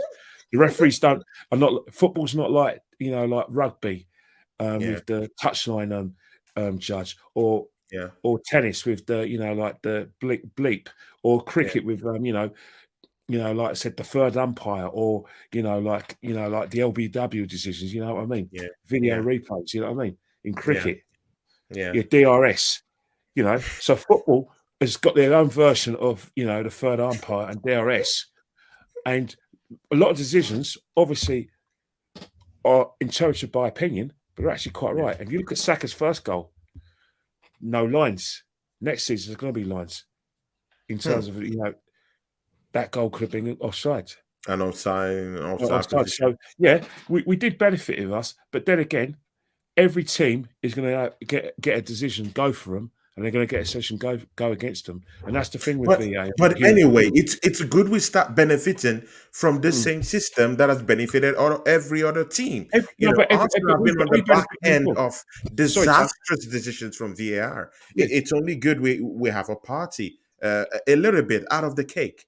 the thing. You know what I want to say about VAR? There's nothing wrong with VAR. Our referees need to be up to standards. You can't have a situation you know where Mark Oliver stands out stands out above all the other referees. You know what Yeah, I mean? When I was back in the day when I was watching football, the referees were on of such a high standard that true. we were sending a lot of officials to the World Cup and a lot of officials to European Championships. There shouldn't be a gap between Mark and Oliver and all the other referees. Mariner should be at the same sort of level as Oliver. The same with Anthony Taylor; he should be at the same level. So with Kavanagh. All the referees should be at the same level because Conte had a point about in Italy Yeah, a few days before the game. The yeah, referees get together and they start looking at their opponents and looking at different games. And I think that's the thing. We can't have a situation where our referees are not going to major tournaments because of because they're deemed to not be of a great standard. Because VAR works in Italy, it's going to work in Qatar, it works in Euros, it works in Champions League. Even so, why is it working in these major in competitions, these these major leagues places, in England? and in England, it's a shambles. Yeah, yeah. For instance, Disgraceful. why does every referee have to agree with what's with a penalty decision where it's on interpretation? Oliver didn't. He looked at it and said, "No, I think I'm right."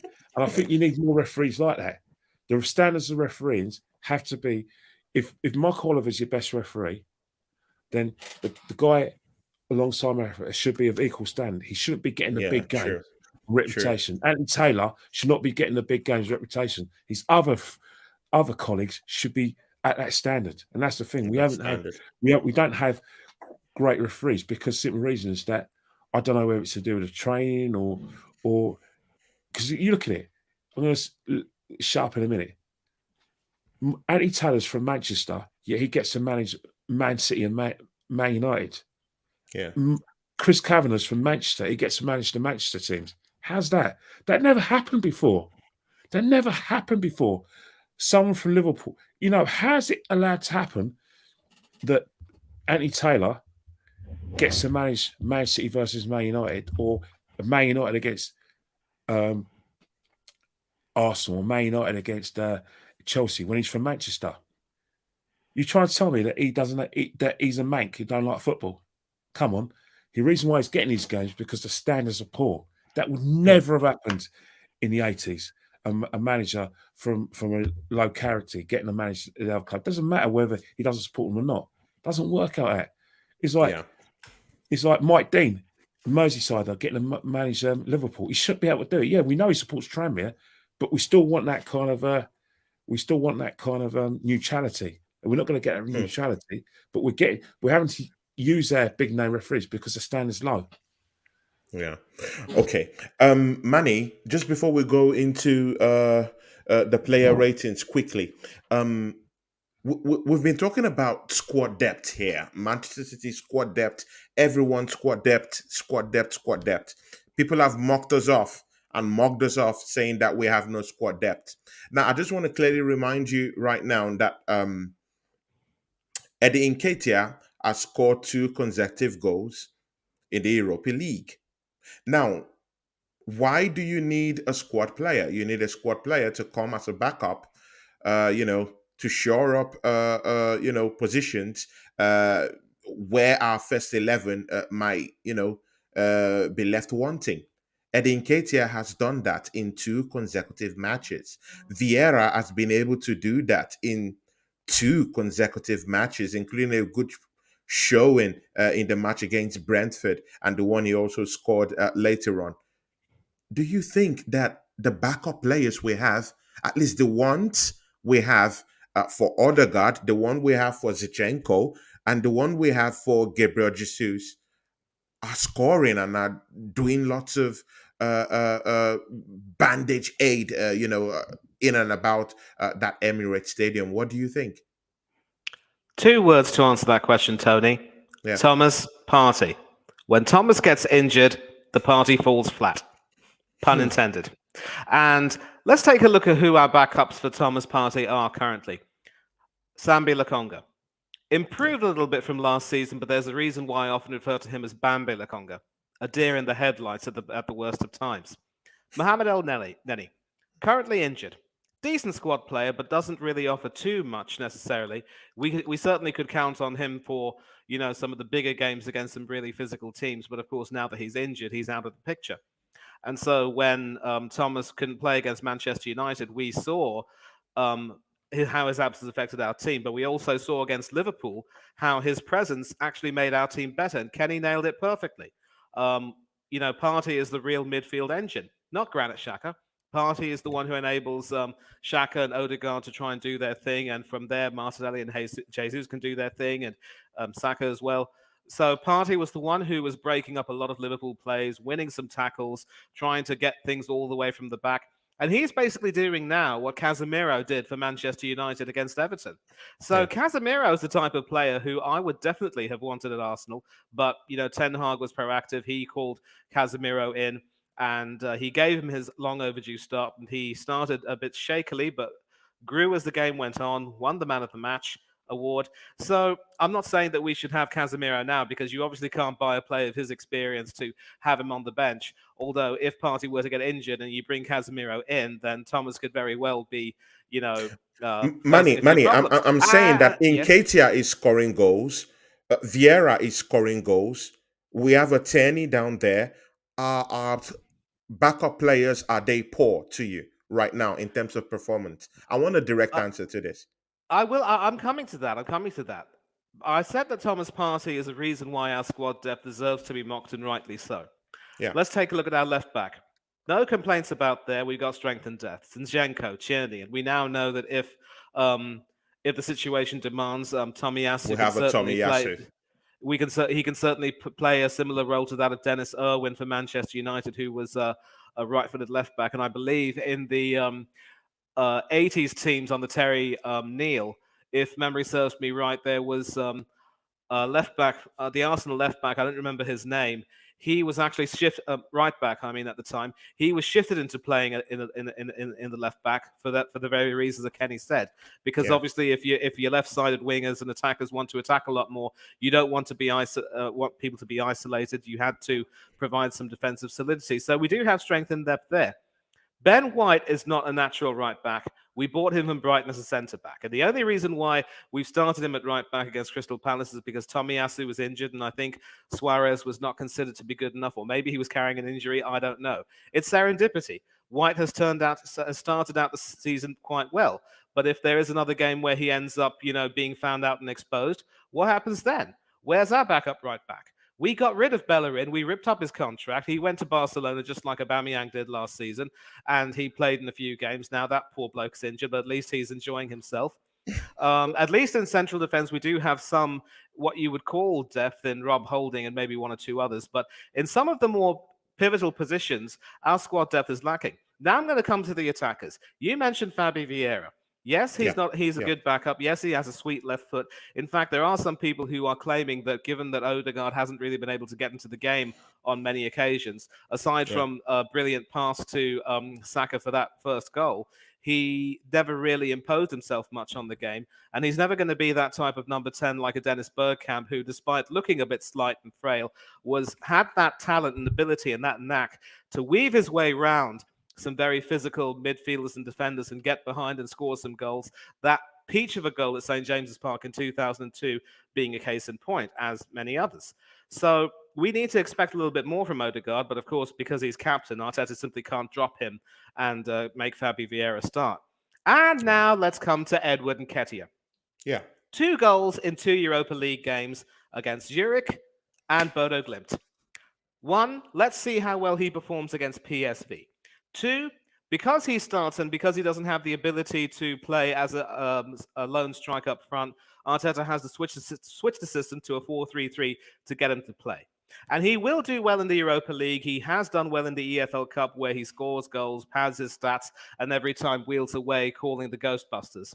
But he's had some chances in the Premier League where he's been brought on for at least 20 to 30 minutes. And it's here that I might possibly, have a difference of opinion with Kenny, because in his analysis of that Fulham game, when Nketiah was brought on with half an hour to go, I think he replaced Tierney, if I'm not wrong.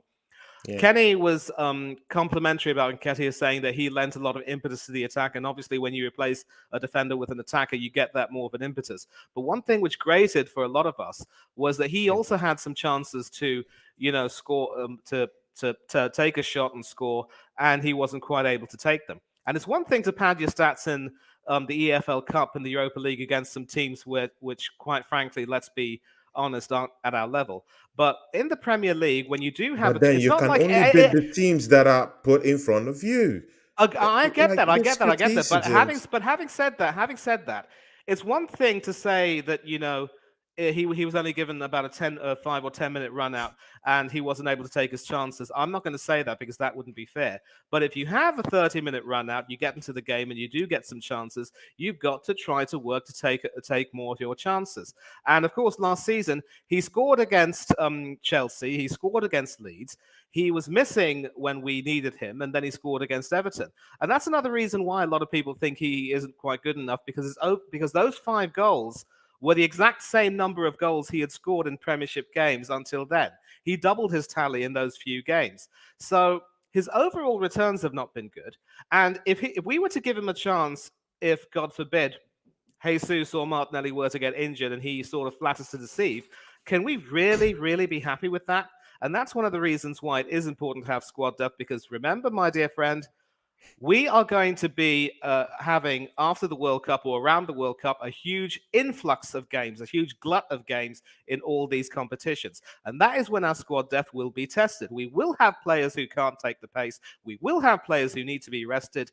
Do you really feel confident going into a crunch Premiership game with Eddie Nketiah starting up front. If you can hand on your heart say you do feel confident, No, I am willing to take you on your word. Manny, I don't. But right now he's scoring goals. Vieira is scoring goals. That's what I'm saying. I'm judging them based on their performance. It's okay to criticize them from afar, but right now they're scoring goals and they're playing very well. There's no criticism, but I think what's happened is that if you look at the teams that have been challenged, you look at Man City, and that is the litmus test for every team that wants to win big trophies. And Man United with the litmus test previously, you can't have a gap in quality between the first team player and the player that deputise them. And as we know, there's a massive gap in quality between Eddie and Jesus. And whether we like it or not, what we need in the January window and moving forward, we need a different type of striker than Jesus and Eddie. There's going to be games where you are going to need someone who can hold the ball up and can turn and get their pace directly in behind the defence. Someone like a Vlahovic. Well, yeah, Vlahovic is lots, but what's happened is that a lot of people have been praising like Ivan Toney left, right, and centre, but again, he's another player that you're thinking he can give that kind of variety. Would he accept Company sitting on the bench for Arsenal? If we're playing big games in Europe, yeah, but obviously, is he better than Eddie Nketiah? Yeah, and that's the thing. You don't want if you want a situation where you have a different variety of forward, but you don't want the gap in quality to be too big. One of the things that costs us a top four, other than Mikel panicking and making some strange decisions, was there was a gap in quality between the player who had the shirt and the player who can't replace him. Partey, an example, gap in quality. Tierney, in terms of with Tavares, gap in quality. And obviously, you can't say there's a gap in quality between Lacazette and Eddie because Lacazette was a major disappointment from a lot of his career at Arsenal, but there is going to be a gap in quality between it, and I think that's the thing. Manny says we do need a right back. Yes, if we're going to win a title, you're not going to win a title with Benjamin White at right back. He's just helping out. He's just an auxiliary right back. It's not his position. His position is a central defender in a back three, or someone who could play sweeper. That's where he plays his best football. And also the back four is your position. Eventually, if we're going to have an upgrading challenge, we're going to need an orthodox right back. There's no disgrace saying it. And obviously, we missed out on getting Bazuma from who went to Tottenham, who can't get a game because that's the kind of competitive midfielder we need alongside Thomas. But if Thomas doesn't play, he could play. There is a gap of qualities between Bazuma and Thomas, whereas a massive gap in quality between Thomas and Albert. And I think that's the thing where people say our squad's too thin because it is thin.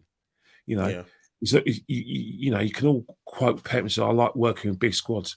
The reason why managers, with small squads, the reason why managers like Pep and Arteta like working with small squads is a simple thing that is not in the management handbook, is in the handbook of life.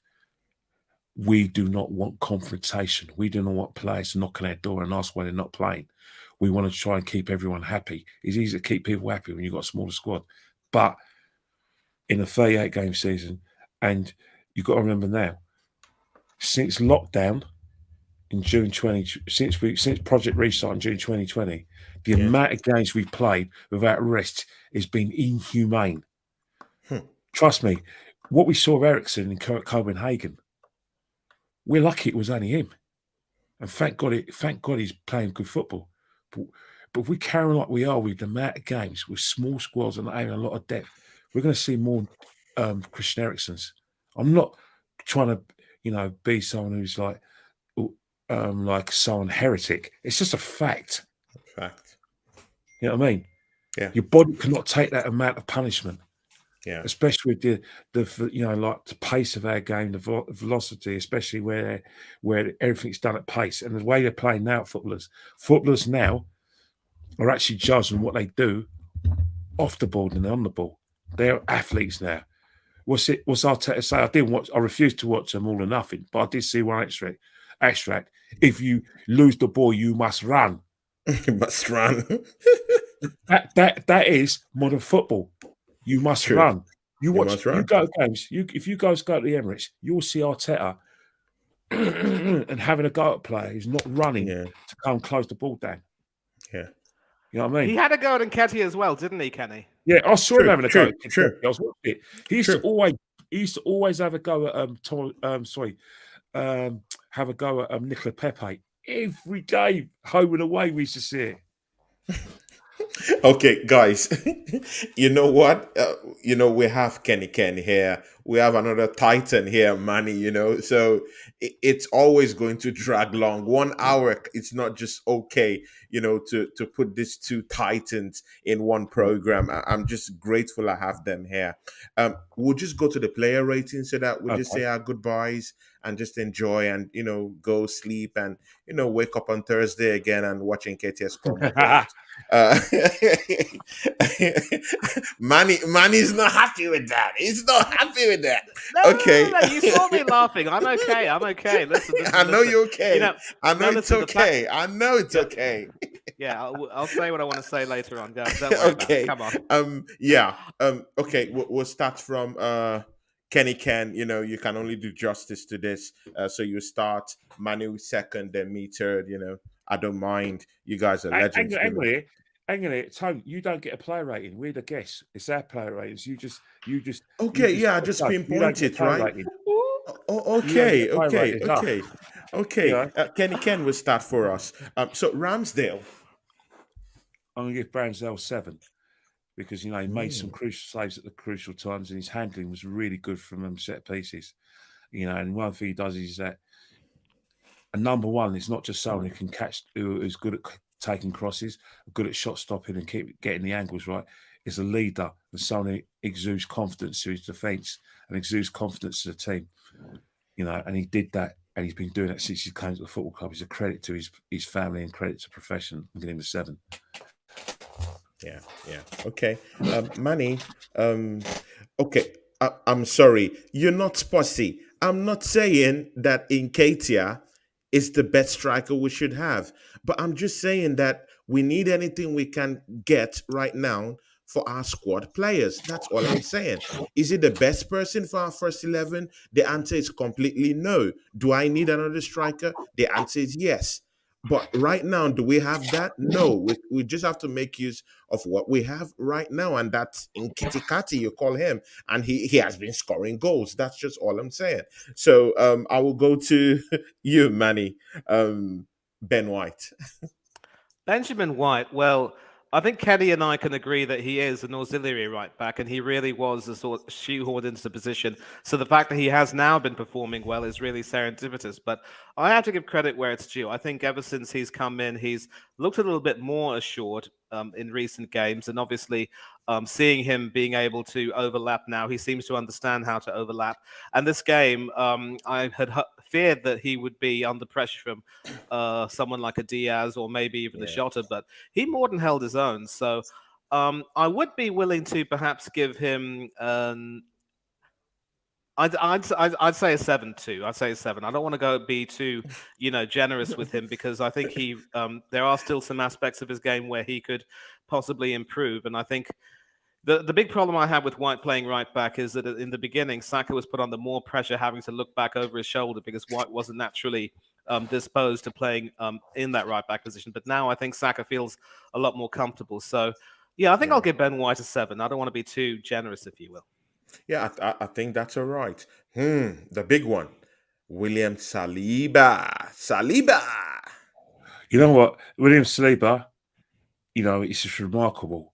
Is another thing is that me and Manny actually let Arteta off in this stream about his treatment to Saliba because I generally believe that it's a complete accident that he's actually in the team, not in terms of like his ability, but in Yeah. terms of the planning.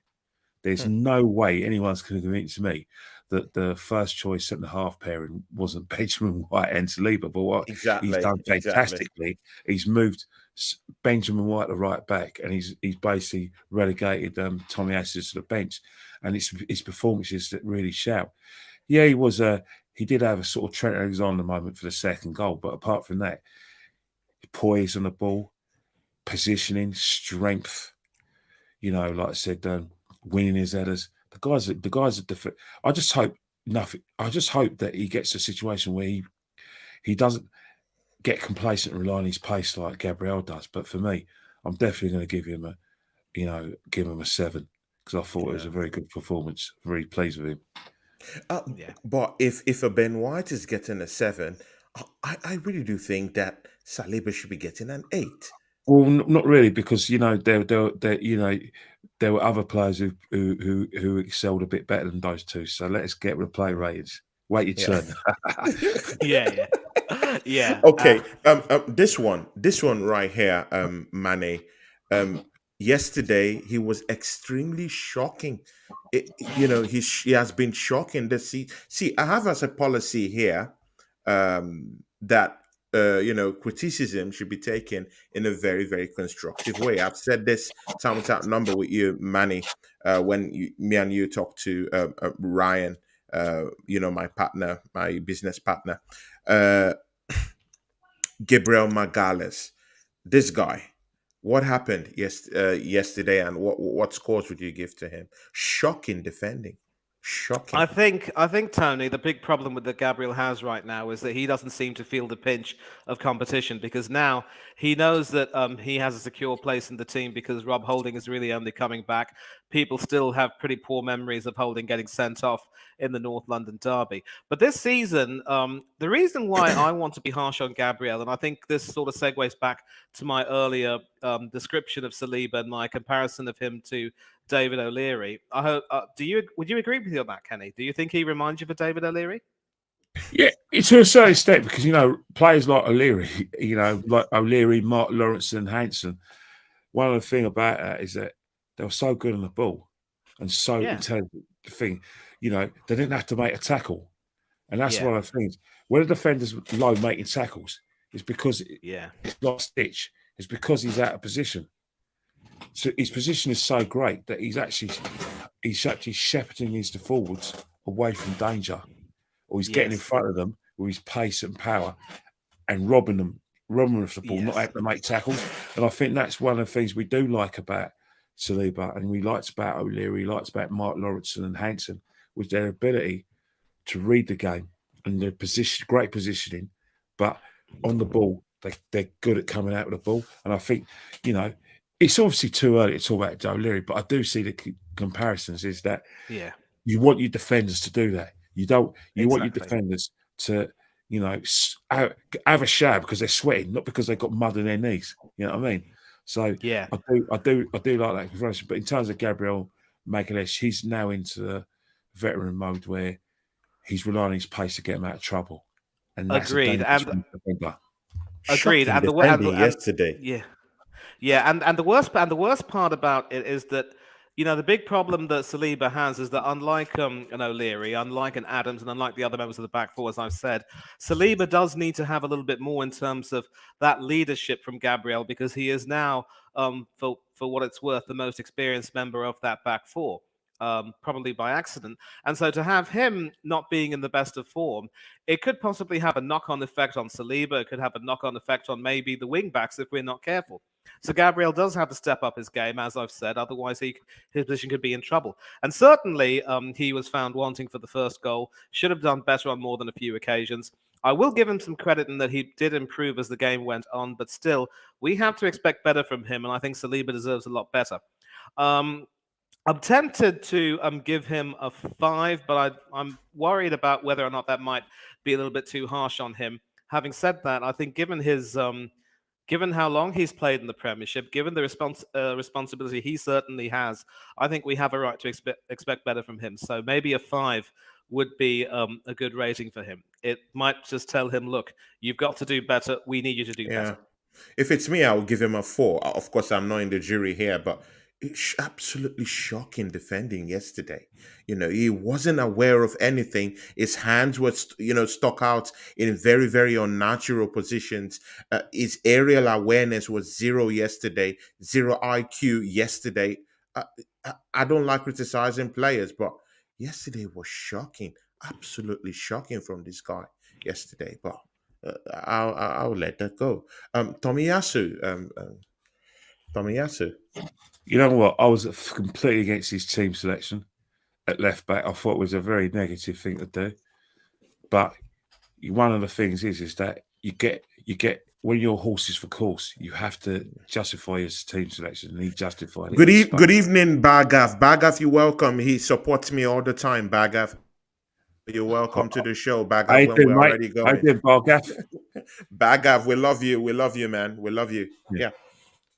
So I think what's happened is that the body shape of him when he's defending, I just love his body shape to extent, especially when he's on the flanks.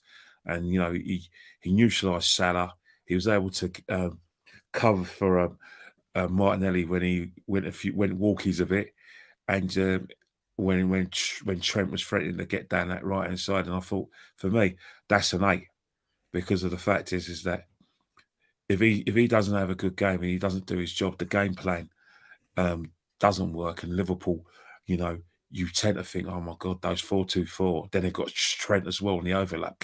We could get murdered here. So really, the system and formation and the plan needed him to have a good game. And I thought he had a really good game in terms of defensively. Obviously, we're giving Benjamin White you know, good marks for his overlapping. But the key is that last thing Salah needs is a bit of confidence, because his confidence is probably not the best because of the fact that he just isn't getting that space anymore, and he just doesn't. He's not at that belief, and you know he got substituted as well.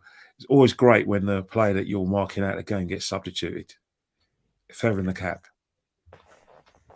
Okay. Thomas Partey, the big one. And Mane, you get to itch the spy. Oh yes, oh yes, oh yes, oh yes. Not a foot wrong from him. He was the man who made everything happen. And again, if you're going to give Tomiyasu an 8, Kenny, then I think Partey has to be a little bit higher, because you know he once again he underlined why he is so important to our team. Yeah. Breaking up attacks, starting everything from scratch, and with him, you know, everything moves forward. So you could say he is our engine, and God forbid if he were to get injured, we would need some cover. And just quickly, Kenny, who would you have as cover? Maybe someone like a Didi from Leicester? Well, Ndidi at the moment is struggling for confidence and form, and he's not fit. He's injured. He's clearly playing with injury. Injury free, Ndidi all day long. All day long. You know, it's without a shadow of a doubt. But the trouble is Ndidi is that not only is he playing with an injury, he's playing in a team where everything's just there's just there's nothing alongside him. There's no midfielder to protect the defence. It's all on him. He's basically doing about three people's job, including his own in the midfield. And so he's having to play a lot deeper and playing defence. And I'm hearing rumours of Kante.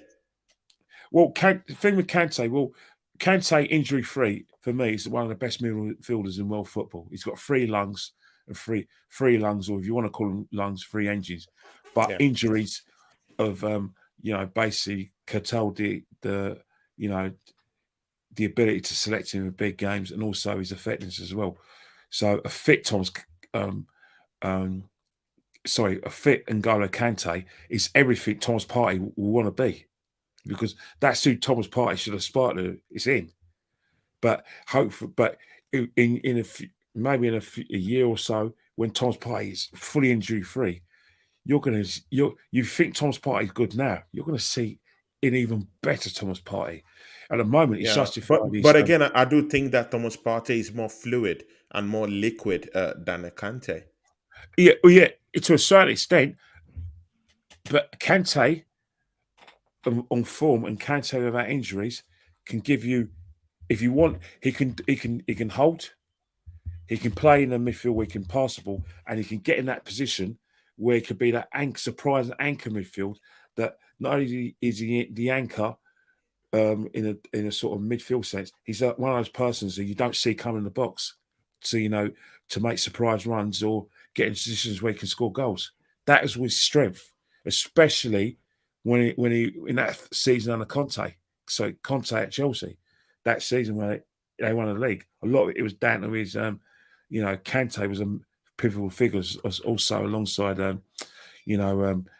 Hazard and and Costa, but Kante again, that system. And I think, he's not that player no more because injuries, because you aren't going to get 30 or 40 games a season out of him.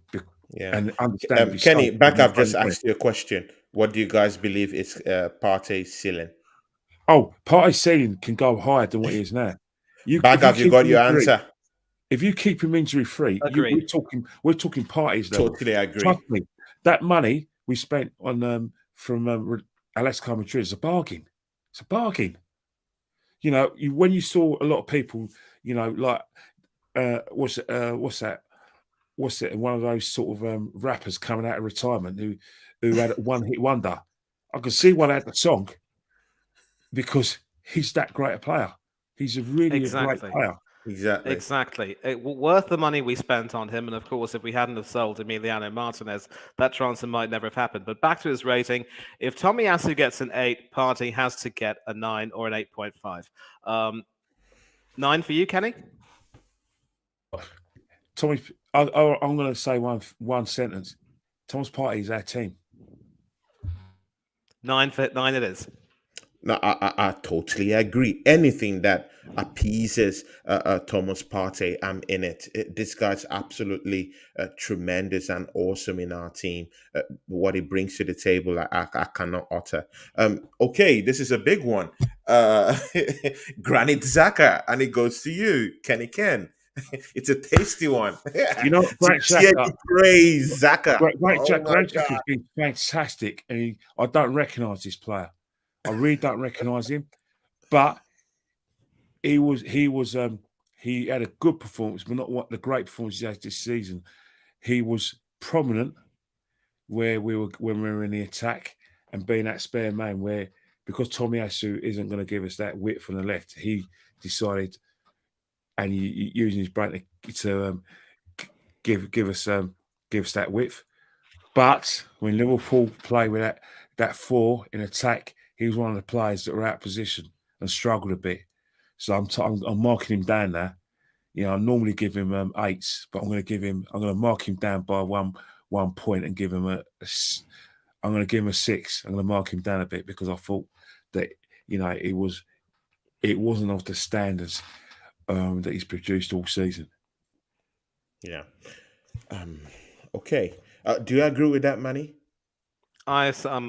How can I go against the judgment of a person who was there at the game and saw everything? games. I mean, look, if we watch the game, do that. we watch the game on the telly, yeah, and there are some things we just don't quite see because the camera turns somewhere else. So Yeah. that's really good vision there from Kenny. I can't overrule him. No, a 6 is good. Manny, this goes to you. Saka.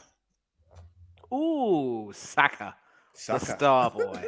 Star boy. I alluded to this earlier when I said that Ben White's improvement at right back has also brought about a bit of a change in Saka's play because in the beginning of the season, he was sort of struggling to try and really impose himself on the game in that position, and also because he also had to sort of look back over his shoulder and see how White was coping, in my opinion, and he felt a little bit more under pressure. And I know that a lot of coaches have loved to use him as more of the right inside forward, trying to turn him into Salah light.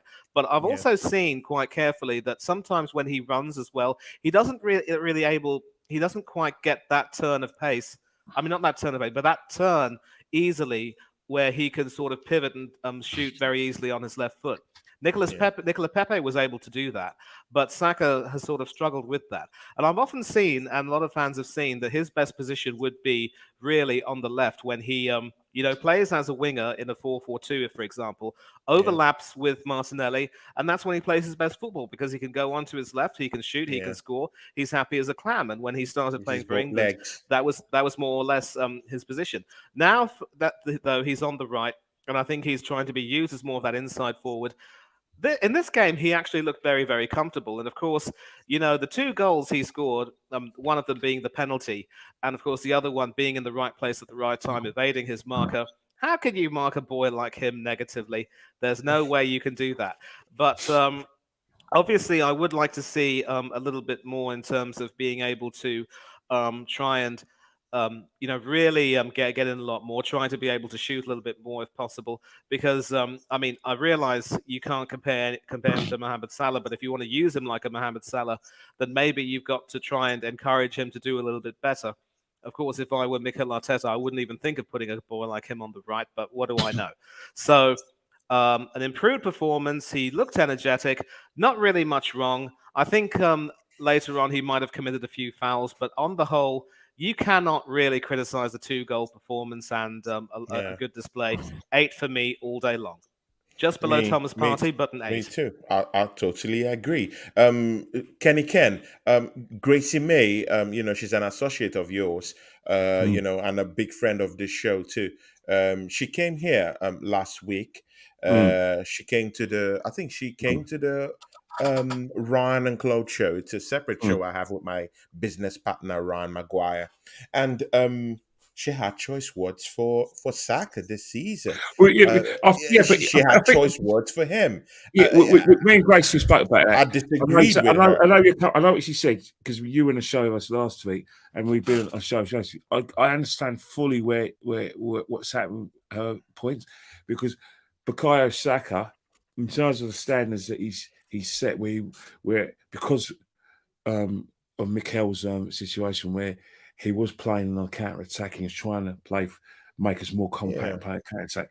He was yeah, virtually our main man in the attack. So you were yeah. seeing brilliant performances. But what you're seeing with Bukayo Saka is that there's been of a tail off in performances. And the reason why there's been a bit of a tail off in performances is obviously the schedule that I don't like since um, Project Restart in June 2020. He's been a victim of playing all the games, although even the Standard magazine in London, he says he's not tired.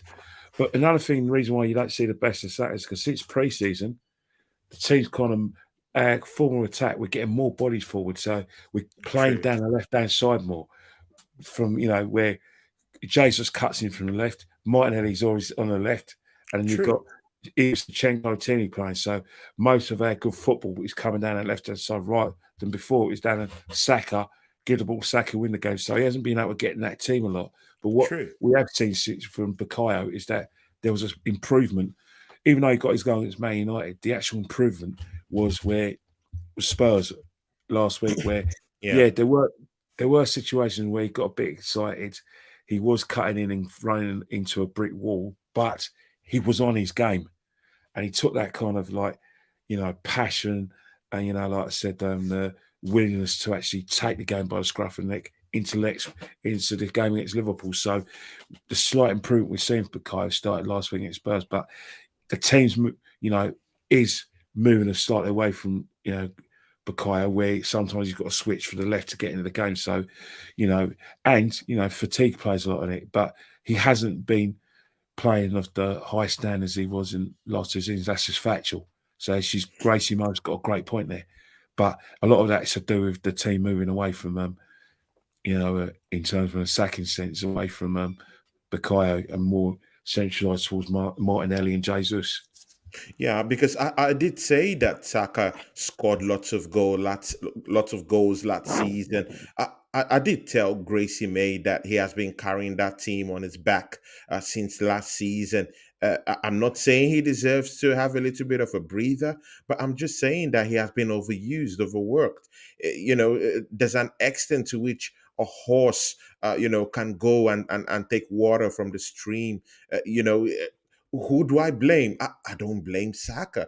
I blame the board. What are you doing? Why didn't you get us, a replacement for him? Not just a replacement or a panic buy, but a kind of like a replacement that would be competitive and effective, act like a competitive and effective foil, to Bukayo Saka. We really needed it. Why didn't they get one? So, this whole dynamics, it's all dicey. If we start pointing hands here and there, it'll look like we're causing chaos, but I didn't really agree with Gracie May in that. And right now, the team, as we can see, is now evolving. It's now evolving from a Bukayo. They are now bypassing him. They are now making runs. Martinelli is now very, very effective in that left hand side, as we can all see. So, the team is evolving without Saka. So Saka now has the space and the form to be able to create more spaces, because right now people are not really looking at him as that danger man down there. So Ben White is even overlapping him in some cases this season, like we've seen, and taking on crosses from that angle and creating spaces for Gabriel Jesus and Zaka to just chime into the party at the end of the day, get goals, and Granit Xhaka getting assists. So that's how the team has evolved. But we'll just keep going. The next player is Martin Odegaard. Manny. No, I gave the last one, so it's Kenny's turn. Oh, okay. Kenny, Martin Odegaard. Mute. Yeah. Martin struggled a bit yesterday. Yeah, he started very well. He's part of that excellent goal that we scored in the first half. Yeah. But from off the ball, he struggled a lot. I think he struggled with the first press, which he's been very good at normally. And Liverpool were making inroads from his position, where they were actually able to be very effective during that 25-minute spell in the first half, and a little bit of that spell in the 10-minute spell in the second half. And a lot of that was done where Thomas wasn't getting the protection that he normally gets from someone being the first press, and he left a lot of that first press to Gabriel Jesus. And I think what was happening as well was that, not only did he struggle with the first press, but he also struggled to get in the game sometimes and being influenced. There was patches when we were done where he was involved, but it wasn't his best game. And he was also hooked from North London Derby as well, where he's gone a little bit of a quiet spell. So I can only give him a 6 because it's not of the sort of standards that I was seeing when he was getting the goal. Bournemouth away, and parts of the Crystal Palace game as well. It's there's going to be a time where maybe he's fatigued, because he's going to the World Cup as well. So. Up your game a bit, because, stands up pretty high, and, you've got a young lad from Portugal breathing down your neck who's not looking out of place when he plays in our team. Yeah, exactly. Okay. Manny, Gabriel Martinelli, the big one. Ooh, because the only reason why I can't rate this guy any higher is because I made Partey my man of the match and gave him a 9. But listen, for him to sort of maintain that energetic display for the best part of 90 minutes and counting, wow, amazing. And the goal he scored at the very beginning, you see what he lends to our team, and how he was able to completely skin Trent alive and just go in behind him. He literally had him on toast, and it has to be said. And that aside, we all, as I've said, we all see what he lends to the team, the energy he brings, how he's able to get in behind defenses and make sure that he's there or thereabouts. He's literally been. People talk about how Gabriel Jesus has come in and sort of added a bit more of a dimension, but with Martinelli in the team, I am glad that this boy is starting. The biggest fear that I had with Nketiah being given his new contract is that what would it have meant for the development of Martinelli? Because whenever he would come on in a few earlier seasons, he would show his energy, some of his talent, and he would also produce a lot more than Nketiah, whether it be in the Premiership or any other competition we would play in. So I was worried about Martinelli, but thankfully he has started every game. He has scored goals. He's proven that sort of dimension he brings, that beautiful blistering turn of pace he gets to go past the defense. It's wonderful. And even when Gomez came on and looked a bit solid, Martinelli was never in Joe's pocket. So again, there's no way that you can rate him down. He was easily one of the top 3 players on the day. But with Partey taking top honors from me, I have to give him an 8. Totally agree. Kenny Ken, as our special guest here, you get to eat the last cake. And that's Gabriel Jesus. Very much. Yeah. And that's Jesus. Jesus gives us so much energy, in terms of his work rate from the front is just unbelievable, and he produces that in every game he plays in.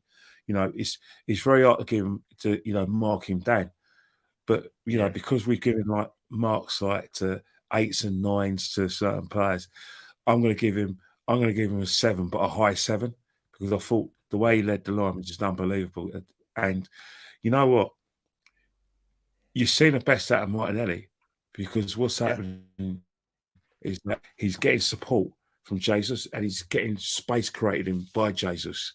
You know what I mean? You yeah, know, because what's happening is that he's getting work created alongside him. For all his experience, like I said, tailed off towards the end of last season, and he became like a person who was just hold the ball up, but yeah. no work rate off the ball, and the True. quality wasn't there as well. You know, we will talk about upgrades, and we've seen a massive upgrade in terms of like industry, end product, and you know, and quality. From Yeah, Jesus as opposed to Lacazette, who for me was a massive, massive disappointment. It's like he was sulking his best mate at Ober to play alongside. You know, you know, towards the end, it was hard work watching him play, and deservedly he got left out of the team. So, you know, this guy, long may it continue, but as Manny says, he gets injured. Oh God, start going to mass. Nketia. We have Nketia. Nketia. Oh, geez, That not name you again, scares not you everyone. again. Oh, you know Manny, what? Manny, I've got the whole Manny Ghanaian can't community. handle that name. I've got the whole Tight. Ghanaian community in London, Yeah, throwing throwing bottles, bricks, knives at me because me and a few of us say that he should never have been given a new contract and he should never have, you know, he should have been given a free transfer out of Arsenal. So, you know, he is a good player, right? But is he good yeah, enough for Arsenal? No, not yeah. a chance. Um, That you okay, upgrade him. okay. What would we give Mikel Arteta? Of course, both of you. Either a 7 or an 8. He did what he had to do, and Oh, Mm. okay. he certainly didn't put too much wrong tactically. Thankfully, the Tomiyasu gamble paid off. Probably waited a bit too long to make some substitutions because he wanted to ride everything out. Yeah. Um, I'm torn between 7 or an 8. I'm going to let Kenny take this one. Okay. You know what? Kenny. I think what's happened is that if you make a selection that bold, and you know you know you're having to sort of go to your what I believe should be your first choice right back and say, look, you're not playing today, mate, because I think Tommy Esso gives us this and that, and it works. You've got to Hmm. give him an 8 for that because it's a works. But let's you know, another thing as well was you have to, but let's not forget that, you know, he's one of Mikel's the reason why it's easy to get Mikel good performance, good marks is because the team are playing well. You know, he's Hmm. changed the way Yeah. we've played and getting bodies forward. So, you know, you have to mark accordingly when it comes to the Mikel. You know what Mikel's always had in his favour, except he's had 4 out of 5 the 5 things.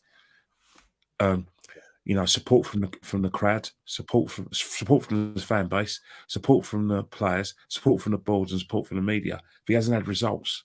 So a manager can have those four things, but if they don't Yeah. get results, then the 4 things are relevant. What he's got the 5 things a manager needs at the moment. He's got results at the moment. So when he's getting those results and you're doing your player ratings, it's easy to give him high marks. It's easy to give him 7 and upwards because you know we're winning, we're playing well, and Yeah. Yeah. and that's what a manager needs. Those 5 things, but the only one's relevant results. Yeah, because even right now, see, yeah, in the coming years, we're really going to have, you know, a range of choice for the strikers that are in Arsenal. Balogun's tearing things up in France down there. He's really improved his game. His man marking skills, his you know, his pressing skills, his goal scoring touch has improved tremendously. I do agree with you, Bagav. Kenny Ken. Um, this will be the last one. I'm sorry for keeping you this long, but every guest that comes here, it's customary for us to ask them their top 4 opinion. So I'm gonna put you to the test right now. Because I already know Manny's own, you know, his reputation is at stake already. I want you to, you know, put your reputation at stake here. You're on the Tony Club Gunner Mm. TV. What's your top 4, Kenny Ken? Manny, We've Manny, just record this. Well, it's Man City. It's Man City. Man City. All right, I'm going to be. I'm going to. If we look at it right now, it's Man City. Then you think second and third, or fourth. I'll give you fourth. Wow. Wow. It doesn't look like it is as it is before, but I think for some reason I think Liverpool are going to sneak that fourth place, Wow. and I think sneak that fourth place because of the fact that they've got so many goals in them and they can go on a run. And I'm going to say second and third.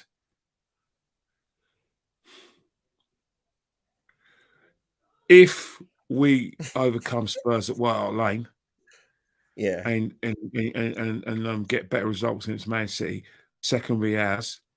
But if we don't, we'll be third. And second, it's going to be really controversial. But hear me out. I think I think our neighbours in N17, there's something about them that they're just grinding out results. The way they play and the way he's got them set up, they're more than capable of doing a double over Man City. I don't know how they managed to get these results against Man City, but it's extraordinarily remarkable. But I do think that if they turn the Tottenham Hotspur Stadium into a fortress, then it's going to be it wouldn't be like bizarre to say that that they're going to get in the top four, and that with the second half of the season where they're normally quite strong, I think second and third place between Arsenal and Tottenham. Okay. Second or Wow. third. Okay. Wow. You heard I it know. here first. I know. Kenny Ken The thing is, on the it's not. line. I've really put my reputation on the line because at the moment I look at Chelsea and I do think that they're not the Chelsea of where they were before, and they're beatable, and they're not show. They looks like that they're a team in transition, and they've got a manager. They got what we have at Arsenal, a trust the process manager Yeah. in Graham Yeah. Potter. Yeah. But they have a better really squad do than think us, that. though.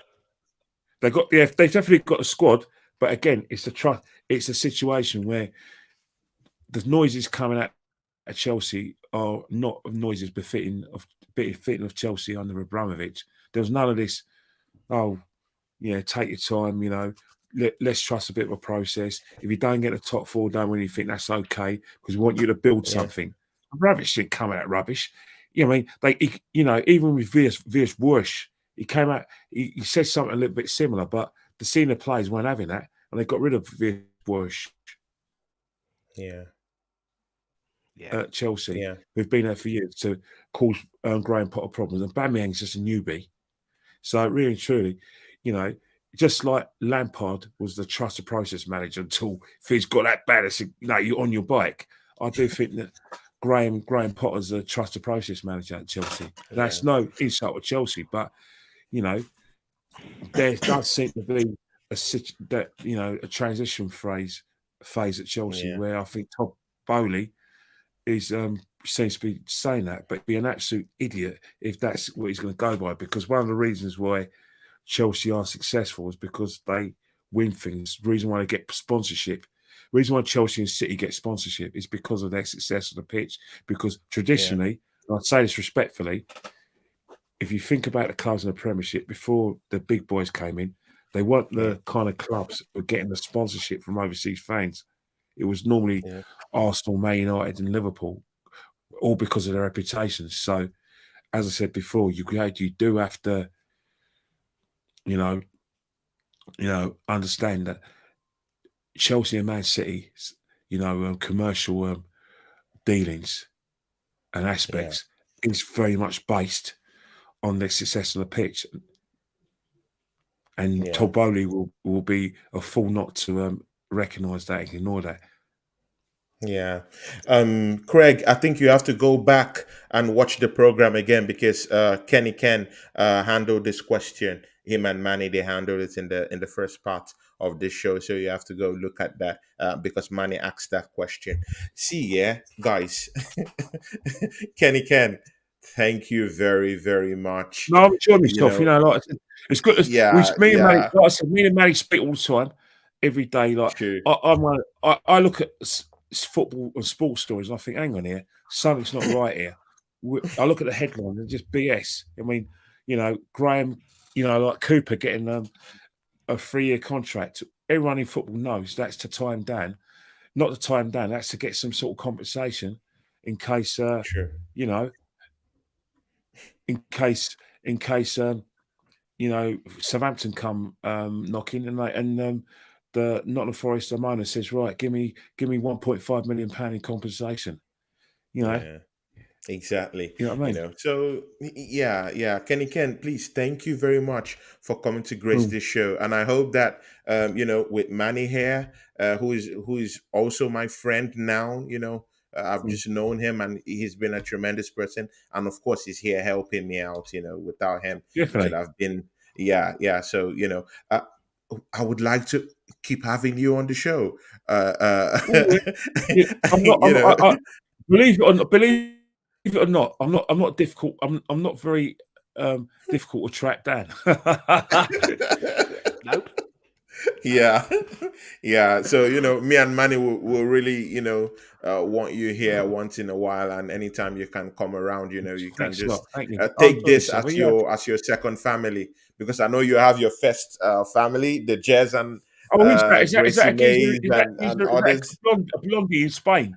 Is that a blondie in Spain, or is it? Yeah, is it the the guy from my fellow Highbury boy Jez? Yeah, Yeah, exactly, exactly. So yeah. Me and Jez are from we're from round the corner. We grew up from round the corner. Though Jez is a bit older than me, but yeah, we grew up from round the yeah, corner. So yeah, you know, if yeah. you So think it's I'm been nice Arsenal, to. he's more Arsenal than I am. Yeah, exactly. So it'd be nice to keep having you here, and we can have Manny here, and we could form a good partnership, and take it somewhere. Manny, I will allow you to say something before we go. Yeah, listen, I have to thank you for referring to me as a titan. I mean, I absolutely have no idea what I did to deserve that because, when it comes to offering opinions on YouTube, I'm more or less a newbie as well. I only got started sometime midway last season. I've sort of, grown into it. I really enjoy it, and I've had to improve myself. Every time I watch these videos on playback, Tony, I'm very self-critical. I mean, I don't like the sound of my voice on playback. I think maybe I haven't enunciated myself very well, and sometimes, if you can't hear me very clearly, I just wonder what the viewers who are watching this will think, and that segues into what Kenny was talking about, how sometimes the abuse can be a little bit, overwhelming in a way, but. Overwhelming. Yeah, so I mean, don't get me wrong. I mean, I'm enjoying this a great deal, and obviously, the more I do this, the better I get. Yeah. So, but listen, I want to thank you for giving me another platform and just being involved with you. And as I've said, even though you and I may disagree on several things, we have a We do. discussion, we come to a consensus, and Yeah. that's sort of what makes it work. It's sort of like a good copper, bad copper partnership, as we would say in London. Yeah, yeah, true, true, true, Manny. I'll be inviting lots of guests here, and me and you will have to pick them apart one by one, once in a while. And you would also join me and my business partner, um, Ryan Maguire, once in a while. I have a show coming up tomorrow. It's the Ryan and Cloud show, guys. So you guys have to, be with us at the Ryan and Cloud show tomorrow. I think it should be from Ryan should be free from 8 to 9. So you guys have a chance of being with Ryan tomorrow from 8 to 9 p.m. So just try tune in. And Kenny Ken is still out, and it would have been nice for him to have the last word, but I think it's out, and he's not here at all. But okay, I think I'll just it's coming back, because it would be nice for him to have Woohoo! the last word. Yeah, Yeah, I mean, he has to. I mean, a guy with his personality, a real titan in that sense of the word, he has to have the last word here. So, yeah, yeah. I mean, like I said, I've been on streams with Jez Collins and also Warren from Warren's Team Talk. Haven't really been in touch with obviously the Spanish Blondie that much, but I consider Jez, Warren, and Kenny to be sort of like the big three, if you will, because they're the Yeah. ones who make their voices heard most on these streams on YouTube. And obviously, given their history, having watched about countless games between them, more, coming into the hundreds or maybe even 1,000 or more between them, or maybe individually, I don't know. Um, they see they know so much more about the club and the working than people like even myself or even you and me would. And Yeah. I can't compare myself to any of them. So they have to be respected. They have to be given all the credit that they can get.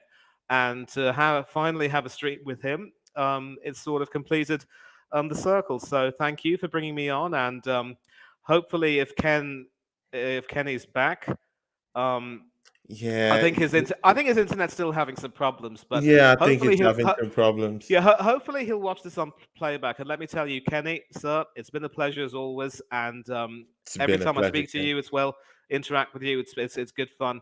To now talk to you, video screen to video screen, you just made my night, completed my circle. Thank you very much indeed, sir. Yeah, Kenny Ken, I know you're trying to get back, but I don't know what's wrong with your connection. But you know, thank you for coming to the show. And tomorrow will be the Ryan and Claude show. So you guys please join us tomorrow for that.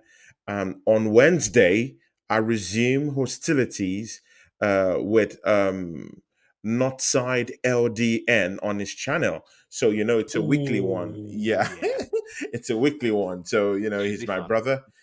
He's just fresh from Portugal. He just I think he should be coming back quite soon. So he went for a wedding there or so. So, he's back fresh from Portugal. And of course, he had choice words with saying that we were gonna get a draw against Liverpool. So, he will be on the chopping block again, Manny, on Wednesday when I go to, away from home tough, and go kick it up with him down there and school him a bit about it. Hey, Tone, Kenny, Tone, thank I've got God, to thank go. God you're back. We Yeah, were waiting for I've you got to to go have the because last yeah, word and close the show. right. I'm just saying, thank you very much for having me on. Really enjoyed my time speaking to you, Manny. Manny, probably we speak every day. I am going to be provocative with my Daily Mail it's be fine, see, it's be stories fine. because they Yeah, keep Uh, help themselves. They say